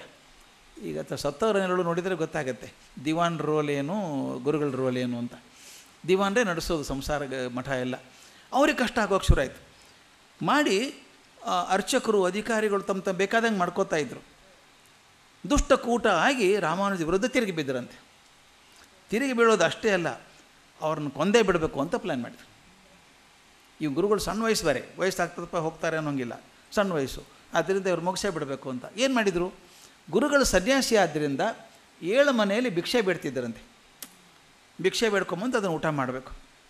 ಮನೆ ಮಂದಿ ಭೌತಿ ಭಿಕ್ಷಾಂದೇಹಿ ಅನ್ಬೇಕು, ಅವ್ರು ಹಾಕಬೇಕು, ತೊಗೊಂಬರ್ಬೇಕು ಮಾಡ್ತಿದ್ರು. ಈ ದಿವಾನ್ರು ಏನು ಮಾಡಿದರು, ಒಬ್ಬರು ಕೆಲಸ ಮಾಡಿದರು ಅಂದರೆ, ಒಬ್ಬ ಬಡ ಬ್ರಾಹ್ಮಣನ ಹಿಡ್ಕೊಂಡ್ರು. ಸ್ವಲ್ಪ ಬಂದು ಮಾಡಪ್ಪ. ಬಡ ಬ್ರಾಹ್ಮಣನ ಹಿಡ್ಕೊಂಡ್ರು. ನೋಡೋ ನಿಮ್ಮ ಮನೆಗೆ ಬರ್ತಾರೆ ಹೆಂಗಿದ್ರು ಗುರುಗಳು ಭಿಕ್ಷೆ ಬೇಡೋಕ್ಕೆ, ಅನ್ನದಲ್ಲಿ ವಿಷ ಹಾಕಿ ಕೊಟ್ಬಿಡು. ಆ ಬ್ರಾಹ್ಮಣ ಬೇಡ ಅಂದ. ಮೊದಲು ದುಡ್ಡು ಕೊಡ್ತೀವಿ ಜಾಸ್ತಿ ಅಂದರು. ಪಾಪ ಆಸೆಗೆ ಬಿದ್ದು ತನ್ನ ಹೆಂಡತಿ ಹೇಳಿದ. ಹೆಂಡತಿ ಸಾಧ್ವಿಯಾಕೆ, ಒಳ್ಳೆ ಹೆಣ್ಮಗಳು, ಬ್ಯಾಡ್ರಿ ನಮ್ಮ ತಾತ್ಕಾಲಿಕವಾಗಿ ಸ್ವಲ್ಪ ದುಡ್ಡು ಬರ್ಬೋದು, ಅದು ಶಾಶ್ವತವಾದ ನರಕ ಸಿಗುತ್ತೆ ನಮಗೆ, ಗುರುಗಳಿಗೆ ವಿಷ ಹಾಕ್ತಾರೇನ್ರಿ ಅಂತಂದು. ನೀ ಹಾಕ್ತೀಯಾ? ಇಲ್ಲ ಹಾಕಬೇಕು ಅಂತ ಒತ್ತಾಯ ಮಾಡಿದ. ಗಂಡನ ಒತ್ತಾಯಕ್ಕೆ ಪಾಪ ಆಕೆ ಅನ್ನದಲ್ಲಿ ವಿಷ ಹಾಕಿ ಮಾಡಿಕೊಂಡ್ರು. ಗುರುಗಳು ಹೋದರು, ರಾಮಾನುಜರು ಭೌತಿ ಭಿಕ್ಷಾಂದೇಹಿ ಅಂದರು. ಆಕೆ ವಿಷ ಹಾಕಿದ್ದಾಕೆ, ಅವ್ರು ತಿನ್ನಬಾರ್ದು ಅಂತ ಆಸೆ. ಏನು ಮಾಡಿದ್ಲು ಆಕೆ ಅಂತ, ಎಷ್ಟು ಚೆಂದ ನೋಡ್ರಿ ಅದು. ಆ ಪ್ರೀತಿ ಇದ್ದಾಗ ಹೆಂಗೆ ಬರುತ್ತೆ ಅಂದರೆ, ಅನ್ನ ಹಾಕಿದ್ಲು, ಬಗ್ಗೆ ಕಾಲು ಮುಟ್ಟಿ ನಮಸ್ಕಾರ ಮಾಡೋಕ್ಕೆ ಹೋದಾಗ ಕಾಲು ಹಿಂಗೆ ಕೆರೆದ್ಲು, ಪಾದ ಹಿಂಗೆ ಕೆರೆದ್ಲು ಊರಿಂದ. ಆಕೆ ಕಣ್ಣು ತುಂಬಿದಿತ್ತಲ್ಲ, ನೀರು ತುಂಬಿದಿತ್ತಲ್ಲ, ಕಣ್ಣೀರು ಪಾದದ ಮೇಲೆ ಬಿತ್ತು. ರಾಮಾನುಜ ಅನ್ನಿಸ್ತು, ಏನೋ ಆಗಿದೆ ಇದು ಆಕೆ ದುಃಖ ಯಾಕೆ ಪಡಬೇಕು ಹಾಕುವಾಗ ಅಂತ ಹೇಳಿ ಭಿಕ್ಷೆ ತೊಗೊಂಡು ಮಠಕ್ಕೆ ಹೋಗಲಿಲ್ಲ, ಸಮುದ್ರ ದಂಡೆಗೆ ಹೋದರು. ಆ ತೊಗೊಂಡಂಥ ಅನ್ನವನ್ನು ಅಲ್ಲಿ ಹಾಕಿದ್ರು, ಒಂದು ನಾಯಿ ಬಂದು ತಿಂದು ಸತ್ತೋಗ್ಬಿಡ್ತು. ಅವ್ರಿಗೆ ಭಾಳ ಬೇಜಾರದು, ಪಾಪ ಒಂದು ಪ್ರಾಣಿ ಜೀವ ಹೋಯ್ತಲ್ಲ ಅಂತ ದುಃಖ ಅವ್ರದ್ದು, ನಾಯಿ ಸತ್ತು ಹೋಯ್ತಲ್ಲ ಅಂತ. ಅವತ್ತಿಂದ ಏನು ಮಾಡಿದ್ರು, ಭಿಕ್ಷೆ ಬಿಡೋದು ಬಿಟ್ಬಿಟ್ರು. ಯಾರ ಮನೆಗೆ ಹೋಗಲ್ಲ, ಭಿಕ್ಷೆ ಬಿಡೋಲ್ಲ, ನಾನು ಉಪವಾಸ ಇರ್ತೀನಿ, ಬರೀ ನೀರು ಕುಡಿದು ಬದುಕಿರ್ತೀನಿ ಅಂತ. ಗಾಬರಿ ಆಗೋಯ್ತು ಎಲ್ಲರಿಗೂ. 8 ದಿವಸ ಬದುಕೋಕ್ಕಾಗತ್ತೆ ನೀರು ಕುಡಿದು? 1 ವಾರ ನೀರು ಕುಡದೆ ಬದುಕಿದ್ರಂತೆ. ಗೋಷ್ಠಿ ಪೂರ್ಣರಿಗೆ ಗೊತ್ತಾಯಿತು, ಯಾರು ಇವರಿಗೆ ಮಂತ್ರ ಕೊಟ್ಟಿದ್ರಲ್ಲ, ಮಂತ್ರಾರ್ಥ ಕೊಟ್ಟವರು, ಅವ್ರು ಬಂದರು. ಶಿಷ್ಯ ಆಯಿತಾ ಬಂದರೆ ಇಷ್ಟು ಚೆಂದಾಗಿ ಘಟನೆ ಬರೀತಾರವರು, ಕಣ್ಣು ಮುಂದೆ ಕಟ್ಟಂಗೆ ಬರೀತಾರವರು. ಸಮುದ್ರ ದಂಡೆ ಮೇಲೆ ನಿಂತಿದ್ದಾರೆ ರಾಮಾನುಜರು. ಆ ಗುರುಗಳು ಬಂದರು, ಗೋಷ್ಠಿ ಪೂರ್ಣರು.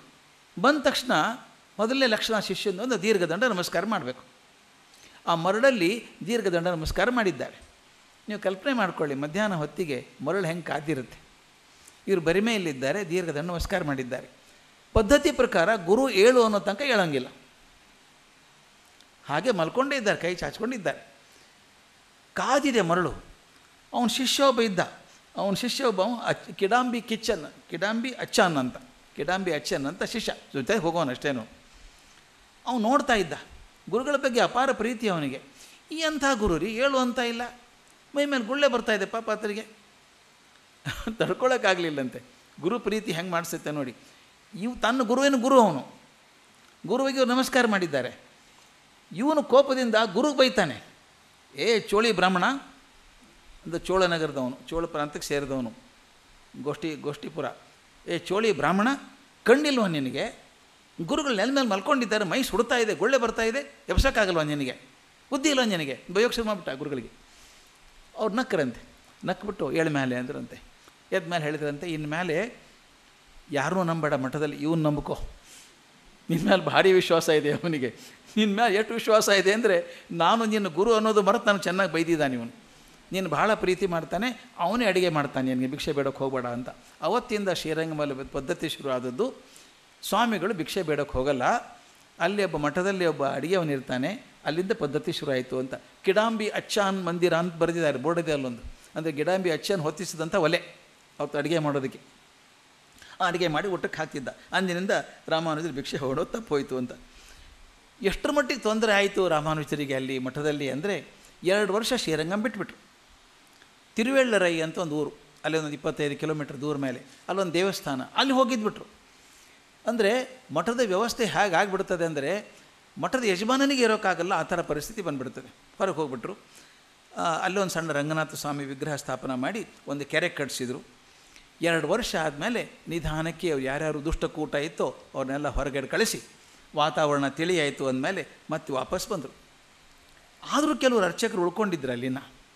ಅವರು ಒಂದು ಸಲ ತೀರ್ಥದಲ್ಲಿ ವಿಷ ಸೇರಿಸಿದ್ರಂತೆ. ಅದು ವಿಷ ಸೇರಿಸಿದ್ರು ಕೂಡ ರಾಮಾನುಜರಿಗೆ ಏನಾಗಲಿಲ್ಲ, ಒಂಚೂರು ಮೂರ್ಛೆ ಬಂದಂಗೆ ಆಯಿತು, ಅದು ಏನಾಗಲಿಲ್ಲ, ನೀರನ್ನು ತೆಗೆದ್ರು. ಆಮೇಲೆಲ್ಲ ವಾತಾವರಣ ಮಾಡಿ. ಆದರೆ ವಿಶೇಷ ಅಂದರೆ ರಾಮಾನುಜರದು ದೊಡ್ಡತನ, ಅವು ಯಾವ ಅರ್ಚಕರು ವಿಷ ಬೇರಿಸಿದ್ದಾರೆ ಅಂತ ಸಿಕ್ಕಾಕ್ಕೊಂಡ್ರು ಅವರೆಲ್ಲರೂ. ಅವ್ರನ್ನೆಲ್ಲ ಕರೆದು, ನೋಡಪ್ಪ, ನನಗೆ ವಿಷ ಹಾಕಿದರೆ ಏನು ಪ್ರಯೋಜನ, ಇನ್ನೊಬ್ಬ ಗುರು ಬರ್ತಾನೆ, ಒಟ್ಟು ಆಗಬೇಕಾದ ವ್ಯವಸ್ಥೆ ಚೆನ್ನಾಗಿ ಆಗಬೇಕು, ನಿನಗೆ ನನ್ನ ತೊಂದರೆ ಮಾಡಬೇಕು ಅಂತಿಲ್ಲ, ಭಕ್ತ ದೇವ್ರು ಹೆಂಗೆ ಹೇಳ್ತಾನೆ ನಂಗೆ ನಡ್ಕೊಂಡಿರೋಣ ಅಂತ ಉಪದೇಶ ಮಾಡಿ ಅವರೆಲ್ಲರೂ ಶಿಷ್ಯತ್ವ ಕೊಟ್ರಂತೆ. ಅಂದರೆ ಸಿಟ್ಟು ಹಾಕಿ ಹೊರಗೆ ಹಾಕೋದು ಒಂದು ಮಿಲಿಟರಿ ರೂಲ್, ಆದರೆ ಮನಸ್ಸು ಪರಿವರ್ತನೆ ಮಾಡಿ ಇಟ್ಕೊಳ್ಳೋದು ದೊಡ್ಡ ಗುರುವಿನ ಲಕ್ಷಣ. ಅದು ಅಂದರೆ ರಾಮಾನುಜರು ತೋರಿಸ್ತಾರೆ. ಹೀಗೆ ಮಾಡುವಾಗ ಇನ್ನೊಂದು ಘಟನೆ ಹೇಳಿ ನಿಲ್ಲಿಸ್ಬಿಡ್ತೀನಿ, ಭಾಳ ಚಂದ. ಅದು ಒಂದು ಶಿಷ್ಯರಿಗೆಲ್ಲ ಪಾಠ ಮಾಡಬೇಕಲ್ಲ ಗುರುಗಳು. ಪಾಠ ಮಾಡುವಾಗ ಒಳವಿಲ್ ಕಾಲಮೆಲ್ಲಾಮ್ ಅಂತ ಒಂದು ಗ್ರಂಥ, ಅದು ವೆಂಕಟೇಶ್ವರರ ಬಗ್ಗೆ ಇರುವಂಥದ್ದು. ಅದ್ರ ಬಗ್ಗೆ ಪಾಠ ಮಾಡ್ತಾಯಿದ್ರು. ಮಾಡುವಾಗ ತುಂಬ ಭಾವುಕ ಆಗ್ಬಿಟ್ರು. ಏನಪ್ಪ, ವೆಂಕಟಗಿರಿಯಲ್ಲಿ ವೆಂಕಟನಾಥ ನಿಂತಿದ್ದಾನೆ, ನೋಡ್ಕೊಳ್ಳೋಕೆ ಯಾರೂ ಇಲ್ಲಲ್ಲ. ದಯವಿಟ್ಟು ಕಲ್ಪನೆ ಮಾಡ್ಕೊಳ್ಳಿ ಸ್ನೇಹಿತರೆ, ಈ ಕಥೆ ಆದದ್ದು 1000 ವರ್ಷ ಹಿಂದೆ. ನಾ ಇವತ್ತು ತಿರುಪತಿ ವಿಚಾರ ಮಾಡಬಾರ್ದು. ತಿರುಪತಿಯಲ್ಲಿ ಇಲ್ಲೋಗಿ ಜಾಗ ಇಲ್ಲ, ಅಷ್ಟು ಜನ ಇದ್ದಾರೆ. ಆದರೆ ಅವತ್ತು ಏನೂ ಇರಲಿಲ್ಲಂತೆ. ಶ್ರೀರಂಗ ಅಂತ ಕೆಲವು ದಾಖಲೆಯಲ್ಲಿ ಬರೀ ಫೋಟೋ ಇಟ್ಕೊಂಡಿದ್ದಾರೆ ಅವರು. ಏನೇನೂ ಇಲ್ಲ ರೀ, ವಿಗ್ರಹ ಬಿಟ್ಟರೆ ಮೇಲೆ ಒಂದು ಚಪ್ಪರ ತರಿದ್ದೇವೆ, ಏನೇನೂ ಇಲ್ಲ, ಸುತ್ತಮುತ್ತಲ ಏನೂ ಇಲ್ಲ ಅಲ್ಲಿ ತಿರುಮಲದಲ್ಲಿ. ತುಳಸಿ ಸಿಗ್ತಿರ್ಲಿಲ್ಲಂತೆ, ವೆಂಕಟೇಶ್ವರನಿಗೆ ಪೂಜೆ ಮಾಡೋದಕ್ಕೆ ಸಿಗ್ತಿರಲಿಲ್ಲ, ಹೂ ಇರಲಿಲ್ಲ. ಯಾವಾಗಲೂ ಒಂದು ಸಲ ಹೂ ತಂದು ಕೊಡಬೇಕು. ಅಂದರೆ ಬೈಲಲ್ಲಿ ನಿಂತ್ಕೊಂಡಂಥ ವಿಗ್ರಹ ಇದ್ದಂಗೆ ಇತ್ತದು. ವೆಂಕಟಗಿರಿಯಲ್ಲಿ ಭಗವಂತ ನಿಂತಿದ್ದಾನೆ, ನೋಡ್ಕೊಳ್ಳೋಕೆ ಯಾರೂ ಇಲ್ಲಲ್ಲ ಅಂಥೇಳಿ, ದಿನ ಯಾರಾದರೂ ತುಳಸಿ ಹೂ ಕೊಡೋ ಹಂಗೆ ವ್ಯವಸ್ಥೆ ಮಾಡೋಕ್ಕೆ ತಯಾರಿದ್ದೀರಾ ನೀವು ಅಂತ ಶಿಷ್ಯರನ್ನ ಕೇಳಿದ್ರಂತೆ. ಇವ್ರ ಶಿಷ್ಯ ಒಬ್ಬ ಇದ್ದ, ಆನಂದ ಆಳ್ವಾರ ಅಂತ. ಆನಂದ ಅಂತ ಮುಂದೆ ಆಳ್ವಾರ, ಅದು ಆನಂದ ಆಳ್ವಾರ. ನಾನು ಹೋಗ್ತೀನಿ ಸ್ವಾಮಿ ಅಂದ. ಅವನು ಎಷ್ಟು ಕಷ್ಟಪಟ್ಟ ಅಂತ ಬರೆದಿದ್ದಾರೆ. ತಿರುಪತಿಗೆ ಹೋದ ಅವನು, ಸಂಸಾರ ಸಮೇತ ಹೋದ, ಇಳ್ಕೊಳ್ಳೋಕೆ ಜಾಗ ಇಲ್ಲ ಅಲ್ಲಿ ಗುಡ್ಡದ ಮೇಲೆ, ಏನೇನೂ ಇಲ್ಲ, ದೇವಸ್ಥಾನ ಬಿಟ್ಟರೆ ಇಂತೇನೂ ಇಲ್ಲ ಅಲ್ಲಿ. ಅಲ್ಲೊಂದು ಗುಡಿಸಲು ಹಾಕ್ಕೊಂಡು ಇದ್ಕೊಂಡು ತಾನೇ ತುಳಸಿ ತೋಟ ಮಾಡಿದ, ಹೂವಿನ ತೋಟ ಮಾಡಿ ಅಲ್ಲಿಂದ ಅದಕ್ಕೆ ತಾನು ದಿನಾಲೂ ನಿತ್ಯ ಪೂಜೆ ಮಾಡಬೇಕು, ವಿಗ್ರಹಕ್ಕೆ ತುಳಸಿ ಹೂವಿನ ಮಾಲೆ ಹಾಕಬೇಕು. ಆವತ್ತಿನಿಂದಾನೇ ಶ್ರೀ ವೈಷ್ಣವರ ಪೂಜೆ ಶುರುವಾಯಿತು. ಹೀಗಾದರೂ ಕೂಡ ತಿರುಪತಿ ಅಂತ ನೋಡಿದಾಗ ಪೂಜೆ ಶ್ರೀ ವೈಷ್ಣವ ಪಂಥದಿಂದನೇ ಆಗುತ್ತೆ. ಅಲ್ಲಿ ಯಾರೂ ಇರಲಿಲ್ಲ ನೋಡ್ಕೊಳ್ಳೋಕ್ಕೆ. ಈ ಆನಂದ ಆಳ್ವಾರ್ ಹೋಗಿ ಅಲ್ಲಿ ಹೂ ತೋಟ ಮಾಡೋಕ್ಕೆ ಶುರು ಮಾಡಿದರು, ಪೂಜೆ ಮಾಡೋಕ್ಕೆ ಶುರು ಮಾಡಿದರು ಅಂತ ಹೇಳಿ ಆಗುವಲ್ಲಿ ನಿಲ್ಲಿಸೋಣ. 11:20 ಆಯಿತು. ನಮಸ್ಕಾರ. ನಾಳೆ ಮತ್ತೆ ಮುಂದುವರ್ಸೋಣ.